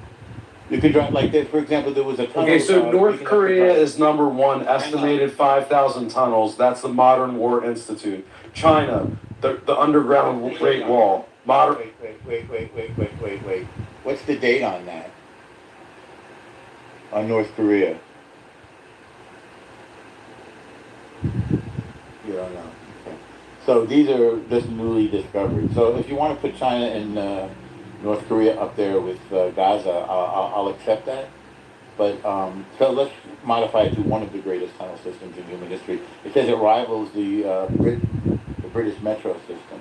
It says there's 500 kilometers of tunnels. So all this money that the whole world poured in there, and they were getting, I don't know what, $1 billion worth of aid a year from all over the world. They were pouring it all into tunnels, not creating an economy and not feeding their children. And here's the amazing thing. They didn't let a single child into the tunnels when we were bombing the enemy. Not one child. Why is that? If they care about their children, There is a little economy. You can't say one child. No, there I is don't an know economy. one child. That's an extremist. Oh my God! Did you really just say that? There is an economy, Norm. You sell a lot of falafels to the guy digging the tunnel, right? You get falafel trucks under the tunnel. I mean, they do have some cafes, lovely cafes and markets, but they don't have an economy that sustains themselves. They live on aid. They live on foreign aid, which is being laundered through UNRWA, United Nations Relief Works Agency, and then being misappropriated by Hamas.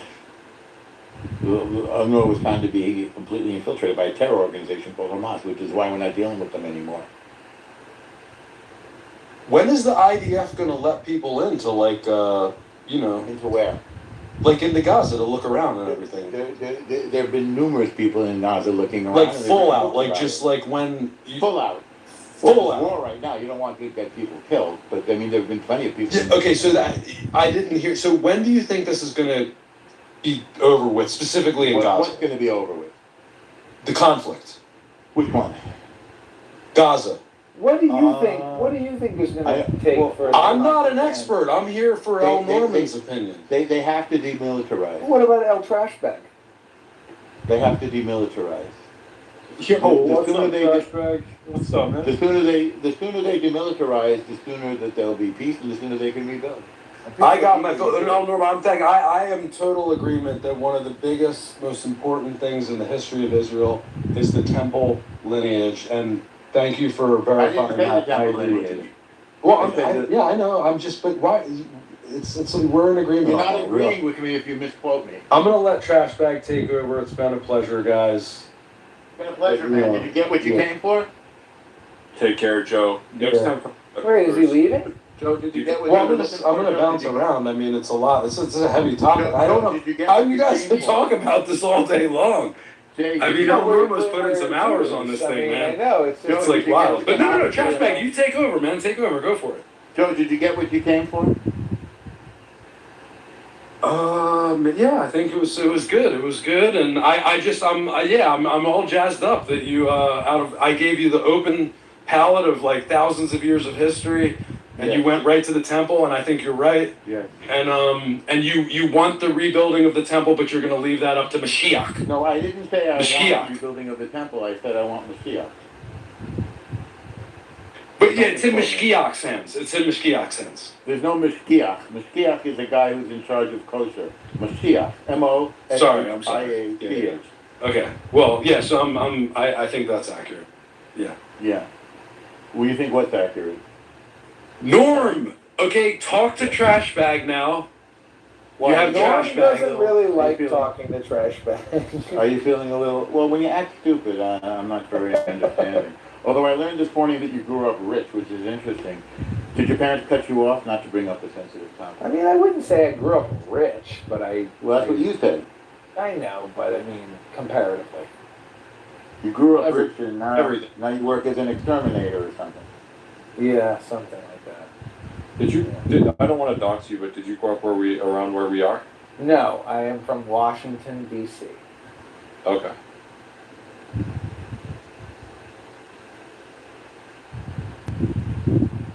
So, Florida, you're a messianic type? No, nothing of the sort. You're not a Christian? Negative. Okay, so what are you? Deist. What's a deist? I don't know what that is. Deist? Now that's that's interesting because that's kind of went out of fashion a little bit in like the 19th century. I feel like, but I like that. Let me just merely say, energy is God. God, anytime I use the word, is merely used with a lowercase g rather than a capital G. All right. Well, why use the word Why use the word God at all? If they have to change the meaning of the word, just I'm not changing the meaning of the word. I'm just not creating. I'm not properizing it, right? I'm not attributing it to any sort of like personifiable entity that can be like simplified per se beyond human or into anything that I can actually absorb, right? Just lowercase g, God. I want to use the word Billy from now on instead of the word God. Yeah, Billy, why did you use a lowercase b? Because and I say I'm not important. I say this out of love for you, Billy, and out of a complete acceptance of whatever your position is. Thank you, Norm. You're welcome. Did I tell you the other day that you heard me, didn't you, when I came out of the subway and there were all these people and many of them seemed to barely be able to walk. I was like surrounded by a flood of people. And it's like, okay, there's like a concert got out here or something. Like, what's going on? And I walked and I just had to turn and say, okay, there seems to have been a concert. Who was it? You know what the answer was, Billy? What? Bob Dylan. What do you know? I've heard of him. It was just such a moment, man. It was all, and I said, so did he, sing with his back to you and not talk? And he said, well, he didn't talk at all, but he performed the songs. I mean, they seemed a little disappointed. It's more like you've just been near a legend. He's not the man he used to be, but at 84, who is? Yeah. I get 84. I saw Bob Dylan live. Robert me too. Zimmerman. I saw him a couple times. Remember when Bob Dylan absolutely butchered Purple Rain? No. No, I'm sorry, not Purple Rain. All Along the Watchtower. He butchered it. That's his. What do you mean he butchered it? It's his song. Yeah, no, he butchered it. He told me he wrote a song about me when he was in my living room. How can you butcher something that's yours? Oh, because when you hear his version and then hear the Jimi Hendrix version. Well, Jimi Hendrix version is great, but what's your point? Bob Dylan butchered it. He should have just never. He should have just handed it over to Jimmy from the beginning. No. But all he along did it the his watch, way. it's not his song. It's not Hendrix. No, he's not Frank Sinatra. He didn't do it. He did do it his way. He wrote it and he did it. He butchered it. I'm not. Well, no, he didn't butcher it. He just did it a different way. Yeah, but his version is shit. It's not shit. It's just different. It's shit. It's not shit. It's a good song. His version is complete dog shit. A lot of unnuanced opinions floating around here, Norm. Not a lot Really? of I mean, look, you like Bob Dylan, you don't like Bob Dylan. Florida, what is your general opinion of Bob Dylan? Is it positive or negative? Negative, because I can say it's mostly negative, like because I do have a bias. Like I just generally don't like that folksy blues type music to begin with. No further questions, Your Honor. Yeah, but the All Along the Watchtower is actually a shit song. The Bob Dylan version. No, it's not a shit song. You might not like his rendition of his own song, but I think it's good. I mean, you might not get it. Look, you can say you don't like it, put it that way. And you're entitled to say that. I mean, Jimi Hendrix is so different. There's room in the world for both versions of All Along the Watchtower. Now, I recently There's heard not. There's not. yeah, there is. And I guess recently maybe. heard what he had to say. I recently heard what he had to say about Jimi Hendrix's version, and he rhapsodized about it. He was so enthusiastic about Jimmy. He was so enthusiastic about Jimi Hendrix's genius. Yeah. I mean, he basically wrote like a poem about how great Jimi Hendrix was. Yeah, absolutely. I mean, look, Bob Dylan wrote the very rough sketch of that song for Jimi Hendrix to go in, clean it up, finish it, and make it sound like a quality song.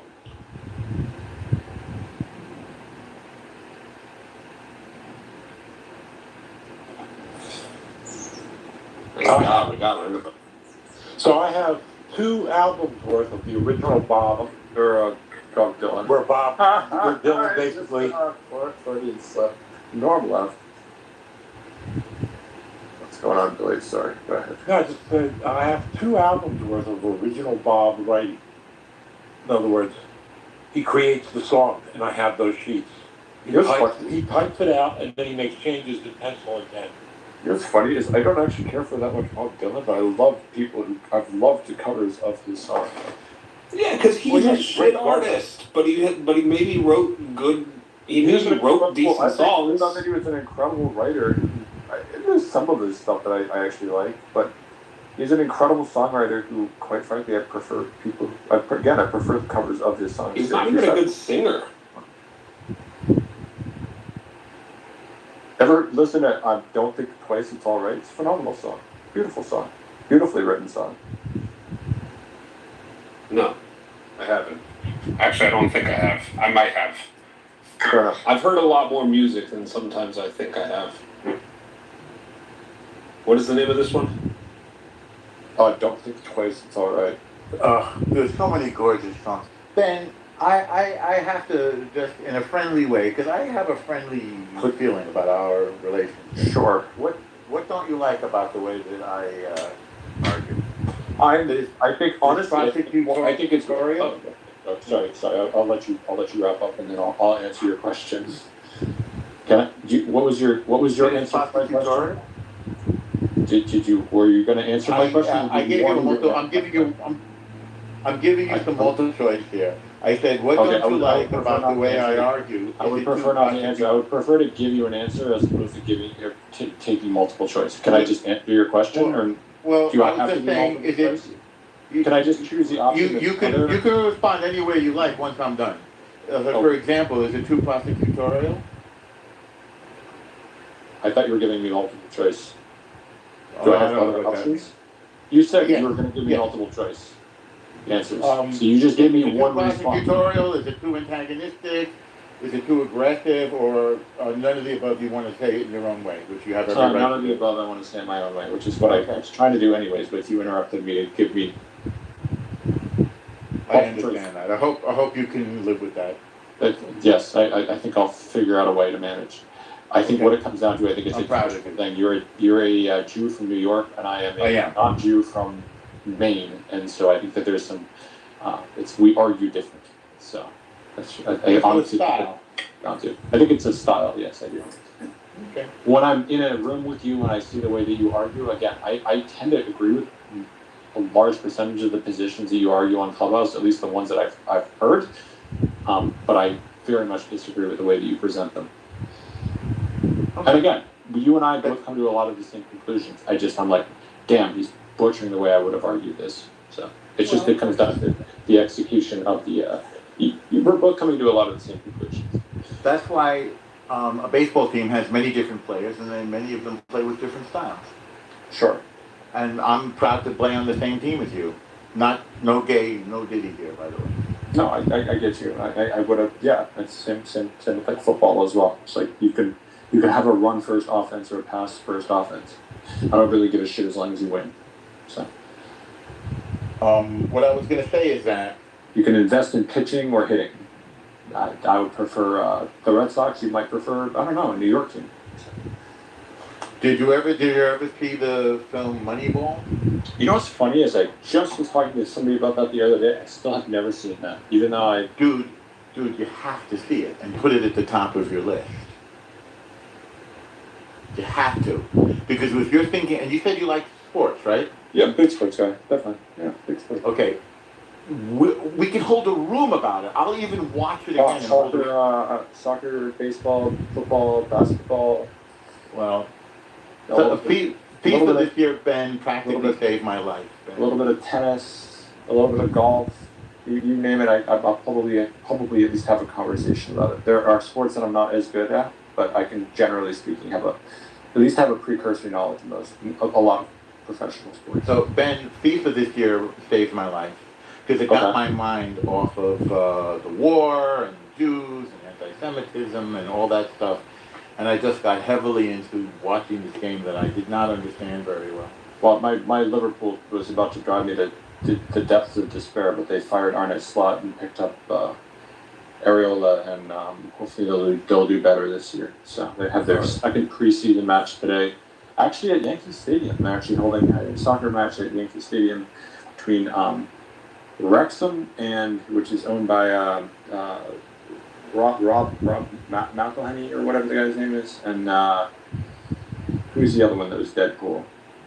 They went out to England and bought Wrexham, and they're playing tonight a preseason game against my Liverpool Reds. So it should be entertaining. So I looked at tickets to it, but I was like, man, do I really want to go to? It's a haul for me to get down to New York. So are you saying you drive all the way to New York to watch a soccer game? Would I? The decision was made not to. But you would. Again, the decision was made not to. I understand what the decision was made, but it sounds like you were considering it, which means that you I considered it, yes. But the price of tickets and the price of parking and all that kind of stuff, I was like, this is not worth it for me to go. How much are the tickets? I forgot. They're not cheap. So even though it's preseason, it's still they're not cheap. For like $20, $30, $40 to get a decent seat. If I'm going to Yankee Stadium to watch Liverpool play, then I'm gonna get good seats. So I don't know. I'll check stuff up to see how much. Well, let's say you were taking the subway to the Bronx, and you just wanted to do it for the experience. I mean, I guess I could find this out myself. But what I'm trying to get at here is that I would get I said, please. What are you getting at? What I'm trying to get at here is if you and I made this decision, I'd get some tickets and go see a soccer game just to do it, and maybe I'd bring some people with us. That's what So in order to get a decent seat, you're looking at 150 plus. Well, I might spend that, or I might not care if it's a decent seat or not. I might just have some fun. I bet it's going to be empty anyway. Oh no, it's not going to be empty. Again, Liverpool doesn't come to the United States very often, so yeah, they're playing a couple of preseason games here, and I assume that it would be very, very good fun. It's just it was very much. I went to see a very marginal.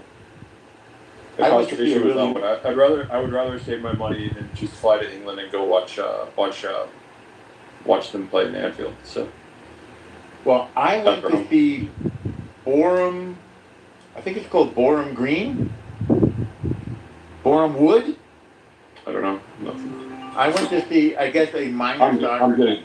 I'm getting a call. I will talk to you all later. Okay.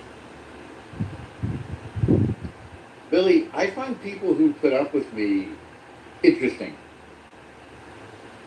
The fact that anybody would put up with me, I find interesting. But I bet you feel the same way, Billy, about people who put up with you.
Well, a lot of guys have come by for the Norm Show, and I appreciate you all.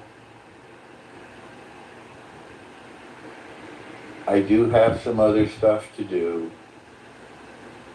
Joe, I don't know if you want to come up and explain where you were coming from about the Third Temple and important things that have happened in Israeli history. Good. So what's up here now? Where are you coming from with this Third No, Temple? You know, because this is an important. No, I don't know. I don't know. That's why I asked you. Well, you know that it's one of the most important things in all of. You're the one who said it, not me. No, I didn't say that. You misheard me. You said the building of the. Okay, I'm sorry. No. I'm sorry. Look, I don't want to put words in your mouth. I thought we could come to an agreement on that, but I'll restate what you said. An agreement more accurately. I'm sorry. You want to pick bones here. You want to nitpick. No, I'm not picking bones. I want to be. No, it's fine. It's fine. Let me restate and let me see if I got it right, just so I can prove to you that I was listening. No, I'm not interested in that. What I'm interested in is why are you interested in this? Why are you interested in well, because it affects this does affect everyone that believes in the I mean I think it's a big issue. I think actually it cuts to the core. It affects everyone who believes in the issue. I don't think it does. No. The religions, like I'm surprised the theologian, he said he thinks Hegel than this or whatever, but he didn't have a strong opinion on it or whatever. The Third Temple is sort of it's a supernatural event. So we're dealing with. Well, but no, it's more than that. Are you saying it's just that? Like you're claiming it's just that? Well, why are you putting words in my mouth? Well, you just started off with it's a supernatural. You think it's first and foremost. You want to use the word supernatural. Yes, because I disagree. Disagree. Okay, I'm not sure what you know about it, but it's the coming of Mashiach is a supernatural event. Okay, yes, I agree with that, but I don't think that's the primary. The Third Temple comes after Mashiach. In case you didn't know. Oh wait, no. What are you saying? We're moving on to something else now? No, we're right on the subject of the Third Temple. It comes after Moshiach. So after the supernatural coming of the Moshiach comes the Third Temple. No Moshiach, no Third Temple. Supernatural event. Mashiach. Oh wait, no. But you don't think that's you. That doesn't have to. You don't think they could build it now and maybe there's a. I just said. Hey, there's people. They're lined up. They're lined up to build it. I don't know who's lined up to build it, but go online. I mean, why would I want to go online for something that I don't believe? Okay? Have you visited the Temple Mount? I've been to Israel a bunch of times. I have been to the Western Wall. We don't go up on the Temple Mount. But you can if you want to. So maybe it's not that important to you. I'm not pure enough. No, it's because I don't think I'm pure enough. So you have. Is that humility? Is that where you're like? What? Did your rabbi tell you that, or you that on your own? Or? Yes, my rabbi did tell me that. He said, Norm, not yet. But did he give you a time, like maybe if you do enough mitzvahs, like you'll be pure enough? Or was he like, never, never, don't go there? Absolutely not, no. I made it very simple. Somebody offered to take me up. I called my rabbi. I said, should I go? He said, don't go. I said, I won't go. End of story. Maybe you should ask him again and see what he says. He might have a different take. No, I know my rabbi pretty well. We're pretty close. So why are you so interested in the Third Temple, though? I think everyone should be interested in it because I think it cuts to the core of a lot of this drama. It doesn't. Because we're talking about the supernatural. Well, that's your opinion, Norm. That's your opinion. No, that's a fact. What cuts to the core of the drama is the survival of the state of Israel. Oh, my God, a fact. A fact. Yeah, it's a fact. Who declares it a fact? Who declared it a fact? Besides reality. You. Besides reality you. Declares it a fact. Don't you need a group of people to do that? No. Reality exists independent of people. So if a tree falls in the forest and nobody hears it, it still fell. And if Moshiach is a supernatural event, then that precedes the building of the Third Temple. So before the building of the Third Temple comes a great theological, religious, spiritual, supernatural event. Can I take us on a tangent and do a little time traveling about the previous temples that were built? Because I think there's. Why are you interested in the Third Temple? Well, history's good. Why do you think? No. I'm not talking about. I'm interested in history. I'm interested in history. Hang on. I want to know about Joe. What do you think about the Third Temple? Oh, it's scary. It's scary. I think. I don't know. I don't know. You know what? It's not my job to think about it. But it is your job, Norm. It's not my You're job connected either. to this temple, Norm. It's not my job. You're either. waiting. You're yearning for Mashiach to come back, so you can be in the third temple, right? I mean, come on. No, I'm yearning for Mashiach Maybe, to come but back. maybe you are. Maybe there's a chance. For me, I'm like, I don't know. I don't. You know, I heard about it. I'm like, damn, they want to do this third temple. So you asked a lot about it. What's your interest in it? I think anyone that's going to look into this third temple thing is going to be like. Joe's interest in it? Joe, why do you care about it? What is Joe's I just answered. What did I just say? What did I just say? Help you out. Are you listening to what I'm saying? I want to help you out. Take a breath. You brought something up. You probably have thoughts and feelings about it. What are the thoughts and feelings? I think, like you said earlier, it is a massive part of Jewish history. I never said that. I never ever said that, earlier or later. Okay. All right. Wow. Well, when I asked you, name three things that come to your mind.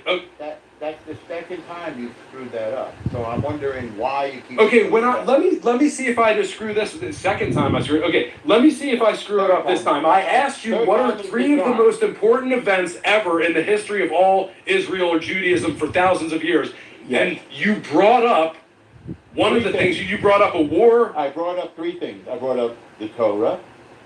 I brought up the building of the first and second temples, and I brought up the modern state. Exactly.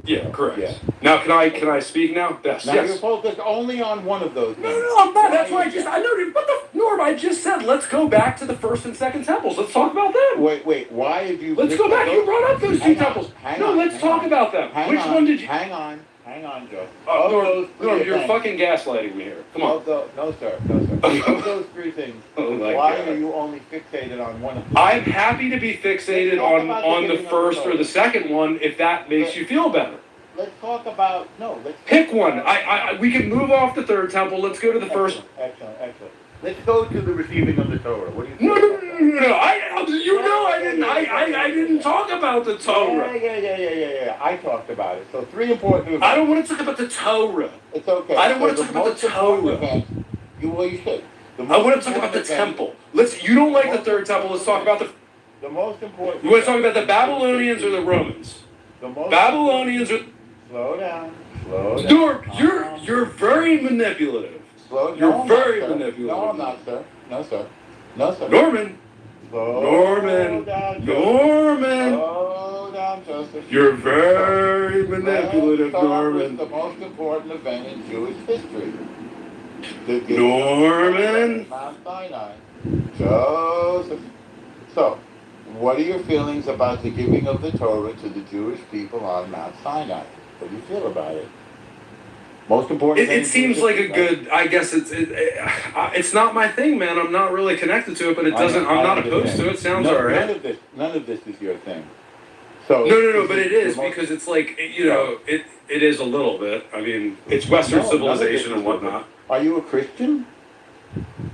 Norman, that's a personal question. Why are we talking about me, Norman? Why are we talking about me? Look, Norman, come on. What are you doing here? Welcome, Kyle. I'm talking to a guy who's being a little bit. Dude. Norman and I got on a great. Are you a Christian? Yes or no? Norman keeps muting me, and he keeps telling me like he wants to guide me into some. No. He keeps muting me, and he keeps guiding me. Norman brought me back up because he wants to know my interest in the. Hear your thoughts. I said I don't need to talk about the third temple. We can talk about the first or the second temple. That's fine. And then now he wants to talk about the Torah and Moses on the mountain. No, I will say it is wild that there hasn't been that much conversation about the third temple on this app. What is there to say? Well, I mean, it doesn't matter right now. I would say that. Sure, it does. You said it's wild that we have to talk it about matters. What did we say about it? No, it matters to you. You brought it up. I didn't bring it up. You brought it up. No, Norm, you brought how you steer. No, I never brought up the third temple. This is how you steer conversation and. Well, you said that it's amazing that they're very much. Well, yeah, that was the comment that I shared, and that's all that I. Norm, I don't need to talk about the third temple. We can talk about the first or the second temple. I'm happy. I think they're very important events for Jewish. You as a Jewish person can teach me about that because you're much more educated on it. But I think that's why he asked about the Christianity question, right? And you're free not to have to answer about your religious beliefs. But it is interesting, the topic that you brought up has to do with religious beliefs. So it's kind of hard not answering that question and carrying on with the conversation. I would say that both of you have a great depth of intellectual ability and knowledge. And if you two actually like played nice in conversation, you could have a conversation that so many people would listen to. But if you keep on going back and forth like little children, then people aren't really going to want to listen. Accurate, but also I think Norman did a great job today of confirming about the history of Israel and what's important. Yeah, the giving of the Torah, the building of the temple, and the foundation of the modern Israel. Yes, I can't call you that. That's a tongue name. You could say my friend.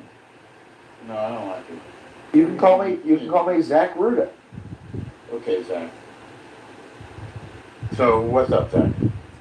Nothing. I just don't know what you expect to achieve by talking to this person here. Well, what do you know about him? Schwartz here. What do you know about him?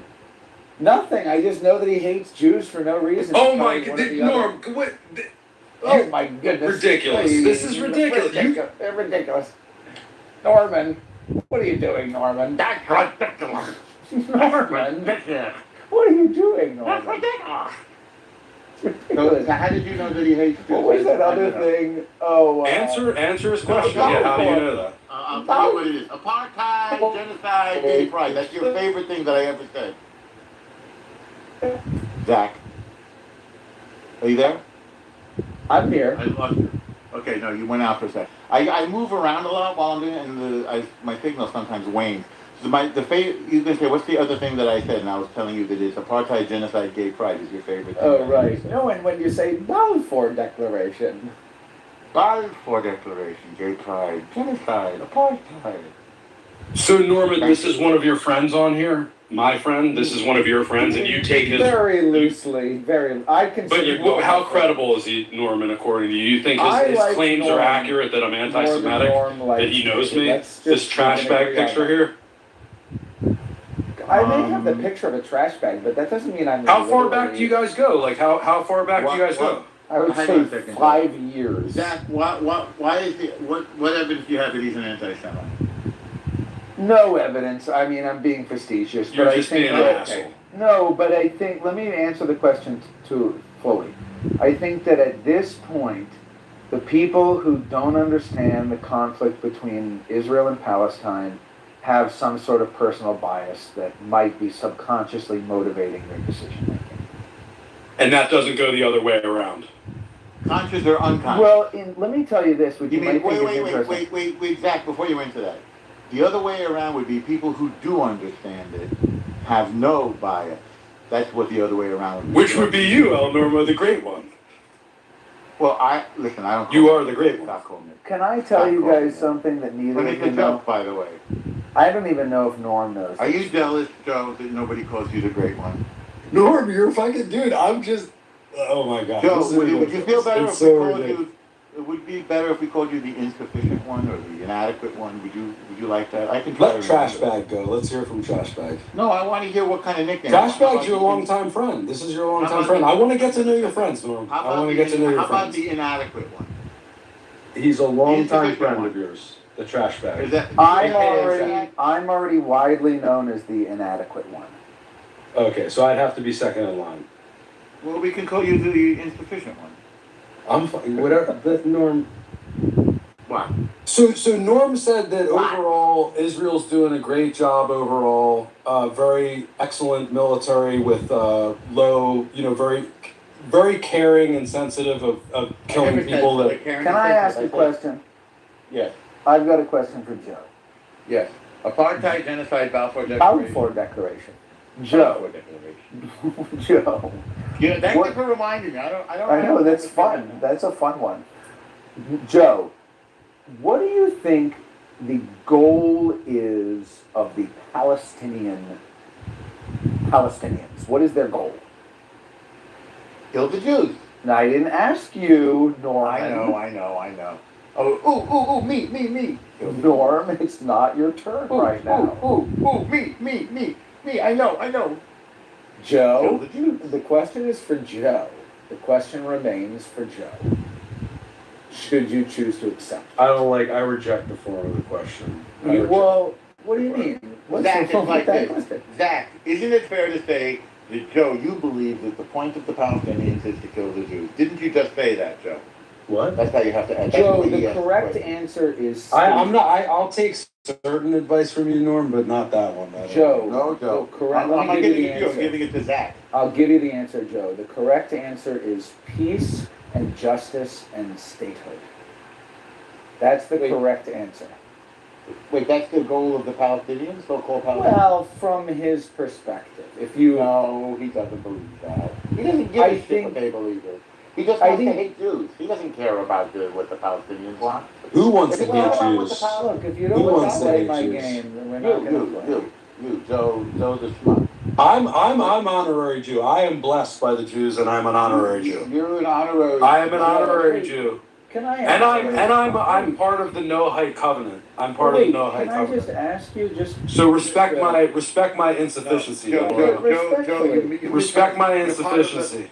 You're part of the you guys are just trolling Noahide at this covenant. point. You misheard when they told you. It's the Noahide covenant. The Nagahide. Yes. Can I You're ask you, not the Joe? Can I ask you what you think? What do you think the Palestinians were trying to achieve on October 7th? I reject the form of the question. Why? What's wrong with this question? What's to It's a reject? bullshit question.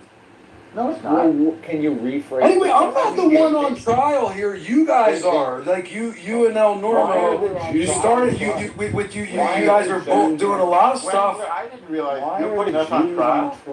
Why He's are the playing Jews God on now. trial? Are you Wait, why am God? I on trial? What did I do? What am I being tried Well, for? is Nettie going to be on trial? Are they going to put Nettie on trial? Who? Netanyahu? Yeah, Nettie. What is he going to go on trial for? I thought the genocide and all that. Aren't they trying to? Yeah, what do you mean? Wait, what? Genocide. The ICC is being dismantled. The chief prosecutor has been thrown out for sex crimes. It's over. I like the Italian girl's doing a great job. I forget. Albanese? Yeah, Albanese. She's doing a great job. The Paisano. Oh, you're an Italian anti-Semite? Joe, how long has You're a this rare genocide? What's the longest genocide in the history of humanity? Wow. I'm What's not an the expert on longest- this stuff, but I guess a what's lot of the Jewish people world's have to be blowing themselves or something. I don't Who's know. the world's slowest ejaculator ever? The man who Now, Norma, your friend is a little. I mean, I know he has trash on his protein, but he is a little trashy. You gotta admit. Norm doesn't like. He's not only Norm doesn't insufficient like my and ineffective, but he is a trash. That's where did you come up with that PTR? He's not my In friend. a literal Your trash friend. bag. That's interesting. Dude, look at his name. He's your friend.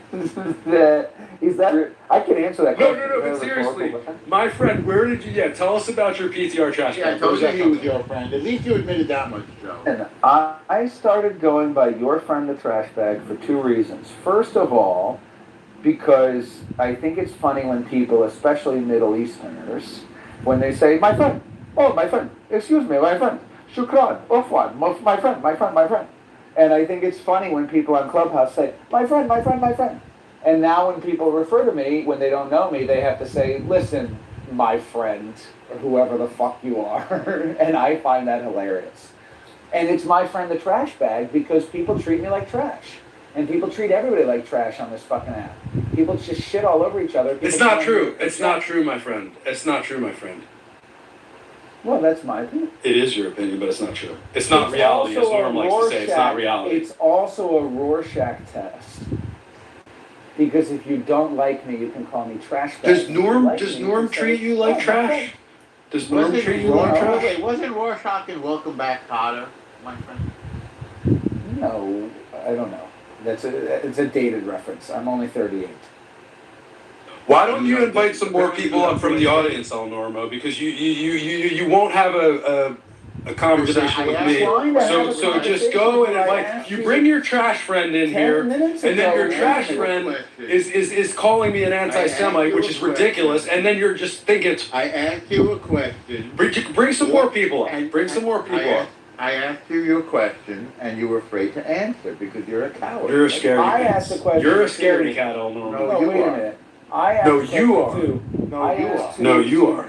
Children. No, your whole children, generation children. is. Oh, damn, you going back lineage style? Excuse me. I know. Oh, damn, El Normo's going back generational now. He amped it up. See, El Normo escalates. He's an escalator. Hello. He's escalating. Hello. I only go in one direction. Excuse me. All right, the trash bag wants to talk. Excuse me. Wait a minute. I asked you a very serious question. I reject the form of the question. I reject the form of the question. Ask a better question. Ask a better question. Can you stop shouting at me so I can? I reject the form of your questions. They're too simplistic. They shitty question, shitty answer. Give me a better Let me one. tell you something. Can I tell you something? Yeah, I'm listening. I don't even understand what you mean when you say that you reject the form of my question. I think it's a shitty question. Do you understand that? Elaborate. I think it's a shitty question. It's too simplistic. Shitty about Embedded within the question is a lot of shit in there. What do you Just think make it a better question. El Normo will help you out. What do you think the goal of the Allied powers in 1944? What was that? Win the war. Win the war. And so I would apply that to Palisades. They want. Well, I mean, yeah, no, I got it. They're I don't know. I got a lot of people allege. Norm, I got him. He said, "Win the war." Norm, I got him. Did you see that? He said, "Win the war." I'm going to stick up for my. This is my philo-Semitism shining brightly. My philo-Semitism. You brought it out. Guys, So, according to, I'm going to end the room in about 3 seconds. You ready? I'm ending the room because I'm bored and I want to go into a different room. Wait. Why don't you just make? That's very rude to your friend's trash bag. Yeah, just make me the mod.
about the number of people who have been killed, but the number of people, many of them are killed because they followed our government's advice to go to the streets and protest, and people were extrajudicially by the thousands, tens of thousands.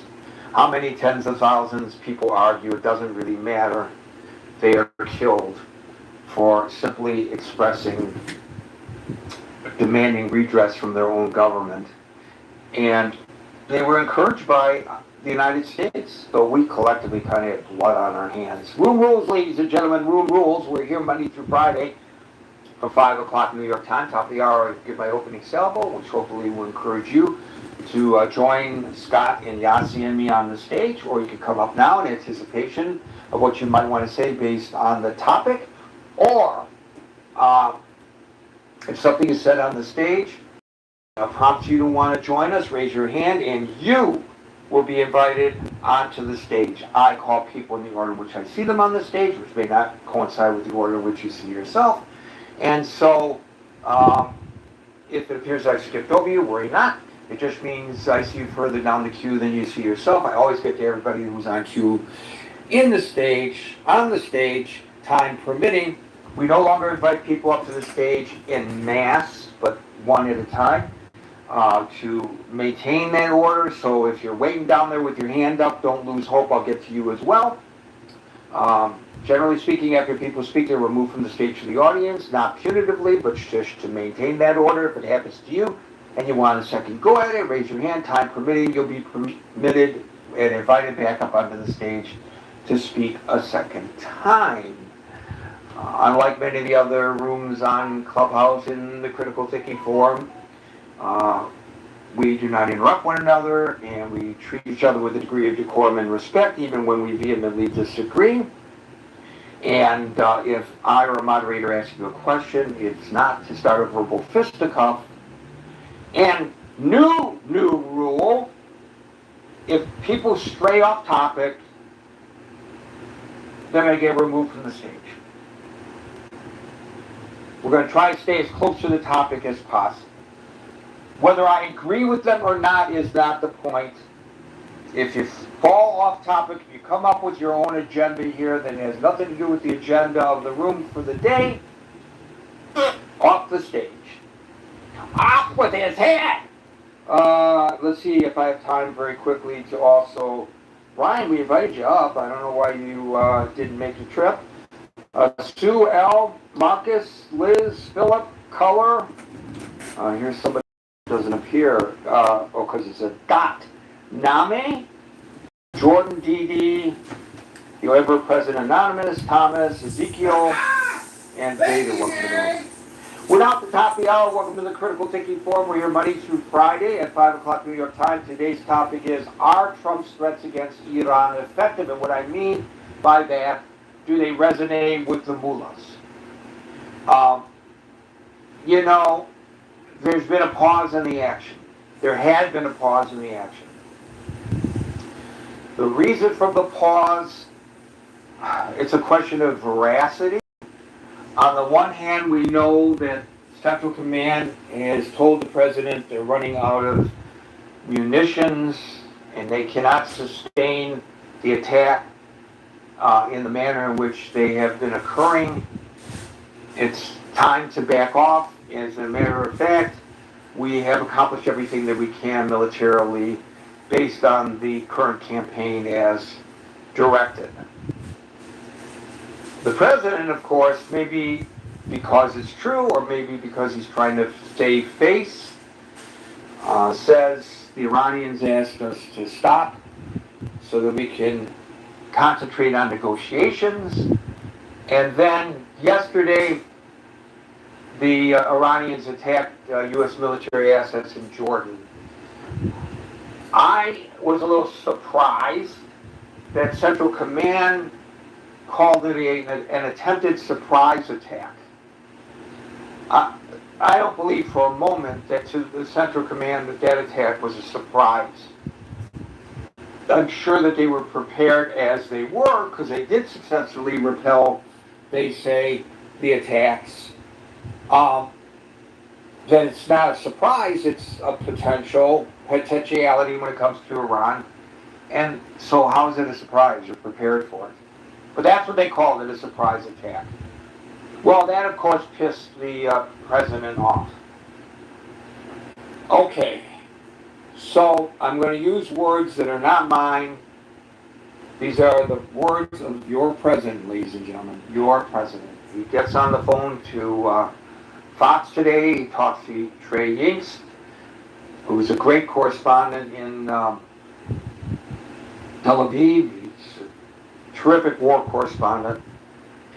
And this is what the president said about this so-called surprise attack to Fox News. Quote, "We're going to beat the fucking shit out of them."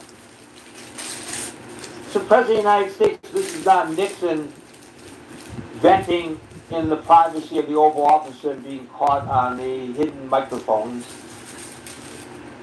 This is exactly what he said. He also said, according to Yingst, quote, "We'll be hitting them hard."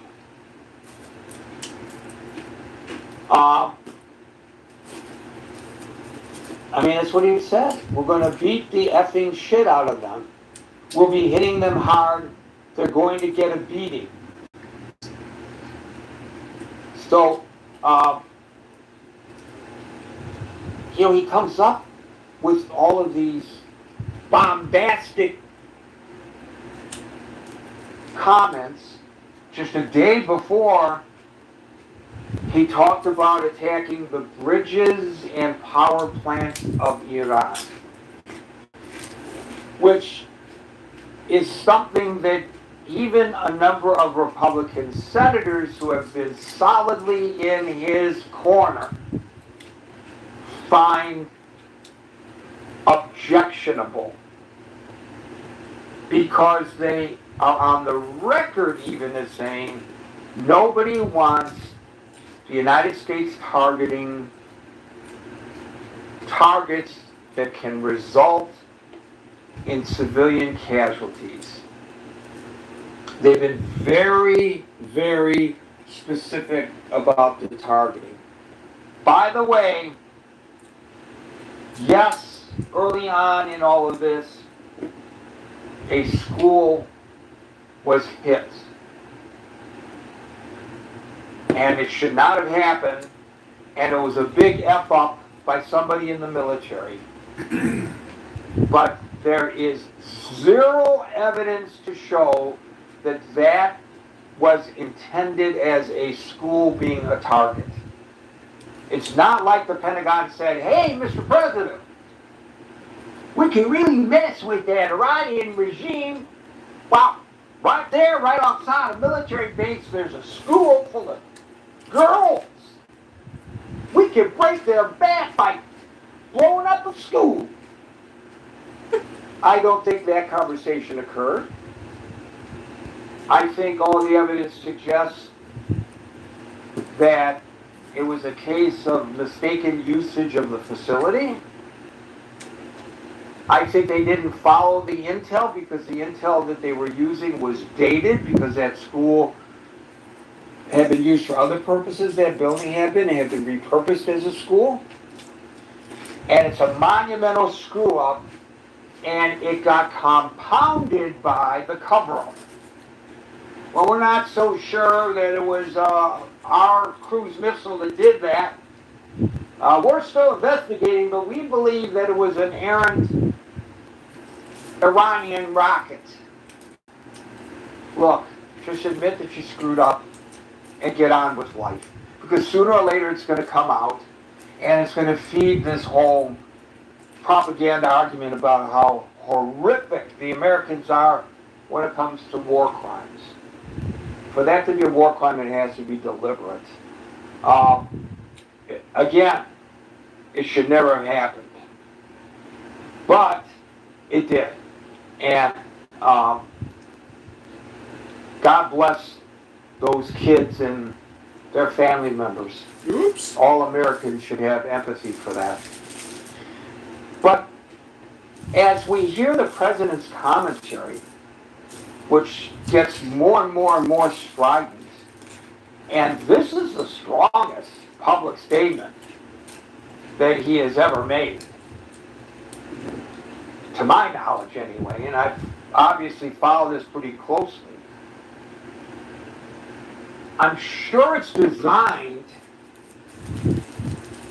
to scare the regime into thinking, oh boy, we better be careful, we're close to crossing a line, and that's the end of it. Because he said that he can bring them to their knees in hours. That's what he said. I'm wondering, and I don't know that anybody here really has the answer to the question, of course. And as I wrote on my social media when I posed this question this morning, I asked, or I said, man, I wish I was a Farsi-speaking fly on the wall. Because I'd really like to know how they're sitting around the table having their tea, because I know they don't drink, because they're all good Muslims, sipping on their tea and discussing this issue. Are they really shaking in their boots because the president said something like this, and combined with these other pronouncements that he's made? Or do you think that they realize they got us exactly where they need us, which is at a stalemate, a quagmire? Because let's be honest, they're as much attuned to public sentiment in the United States as you and I are. His ratings, he's underwater, especially with regard to this war. It's no secret. We're an open society. Everybody can see it. And maybe it's like they're just laughing their asses off when they hear him make comments like this. I don't know. Maybe there's something up his sleeve and they're aware of it, or maybe they're unaware of it, where he actually can bring them to their knees within hours. And he's been restrained up until now, but now he's so pissed off. This is his final warning, and they better heed it. I don't know.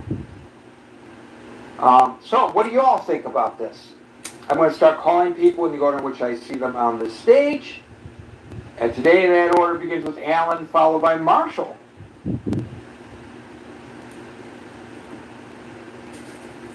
Hello everyone, what happened to Scott? I was behind the Scott. Yeah, I don't know, he'll be back. I hope you're all doing good. Big hello to Miss Lees, all the way in New Jersey. Hope she's doing well and everybody else. I really like to hear Mr. Amir thoughts on this one. To be honest with you, Gary, it's a lot of yelling and screaming from both sides. It mainly, Trump has to have a show for the American. Well, the mullahs, they have to have a show for the Iranian. Which mullahs? They don't exist. Mojtaba Khamenei is dead, for all we know. Excuse me? Andrew, Mojtaba Khamenei, he was one tiny finger. Come on. Okay, he's one tiny finger of how many hands? Andrew, in this many room. of them. Many of them. Andrew, in this room, we speak one at a time. I will get to you. Go ahead, Andrew, my friend, maybe you don't know me. Born in Tehran. Probably. Andrew, hold on a second, Alan. Andrew, I'm going to tell you the room rules one other time because you're brand new. We speak one at a time. We don't interrupt one another, and I will get to you. So hold your thought. I want to hear what you have to say, but you have to wait your turn, please. Okay, Alan, please proceed. Barry, it's your show. If next time you jump on me, I'm gonna kick him out of the room. And No, he just sent me a saying. I'm not and I'll leave the. Stop sending me shit.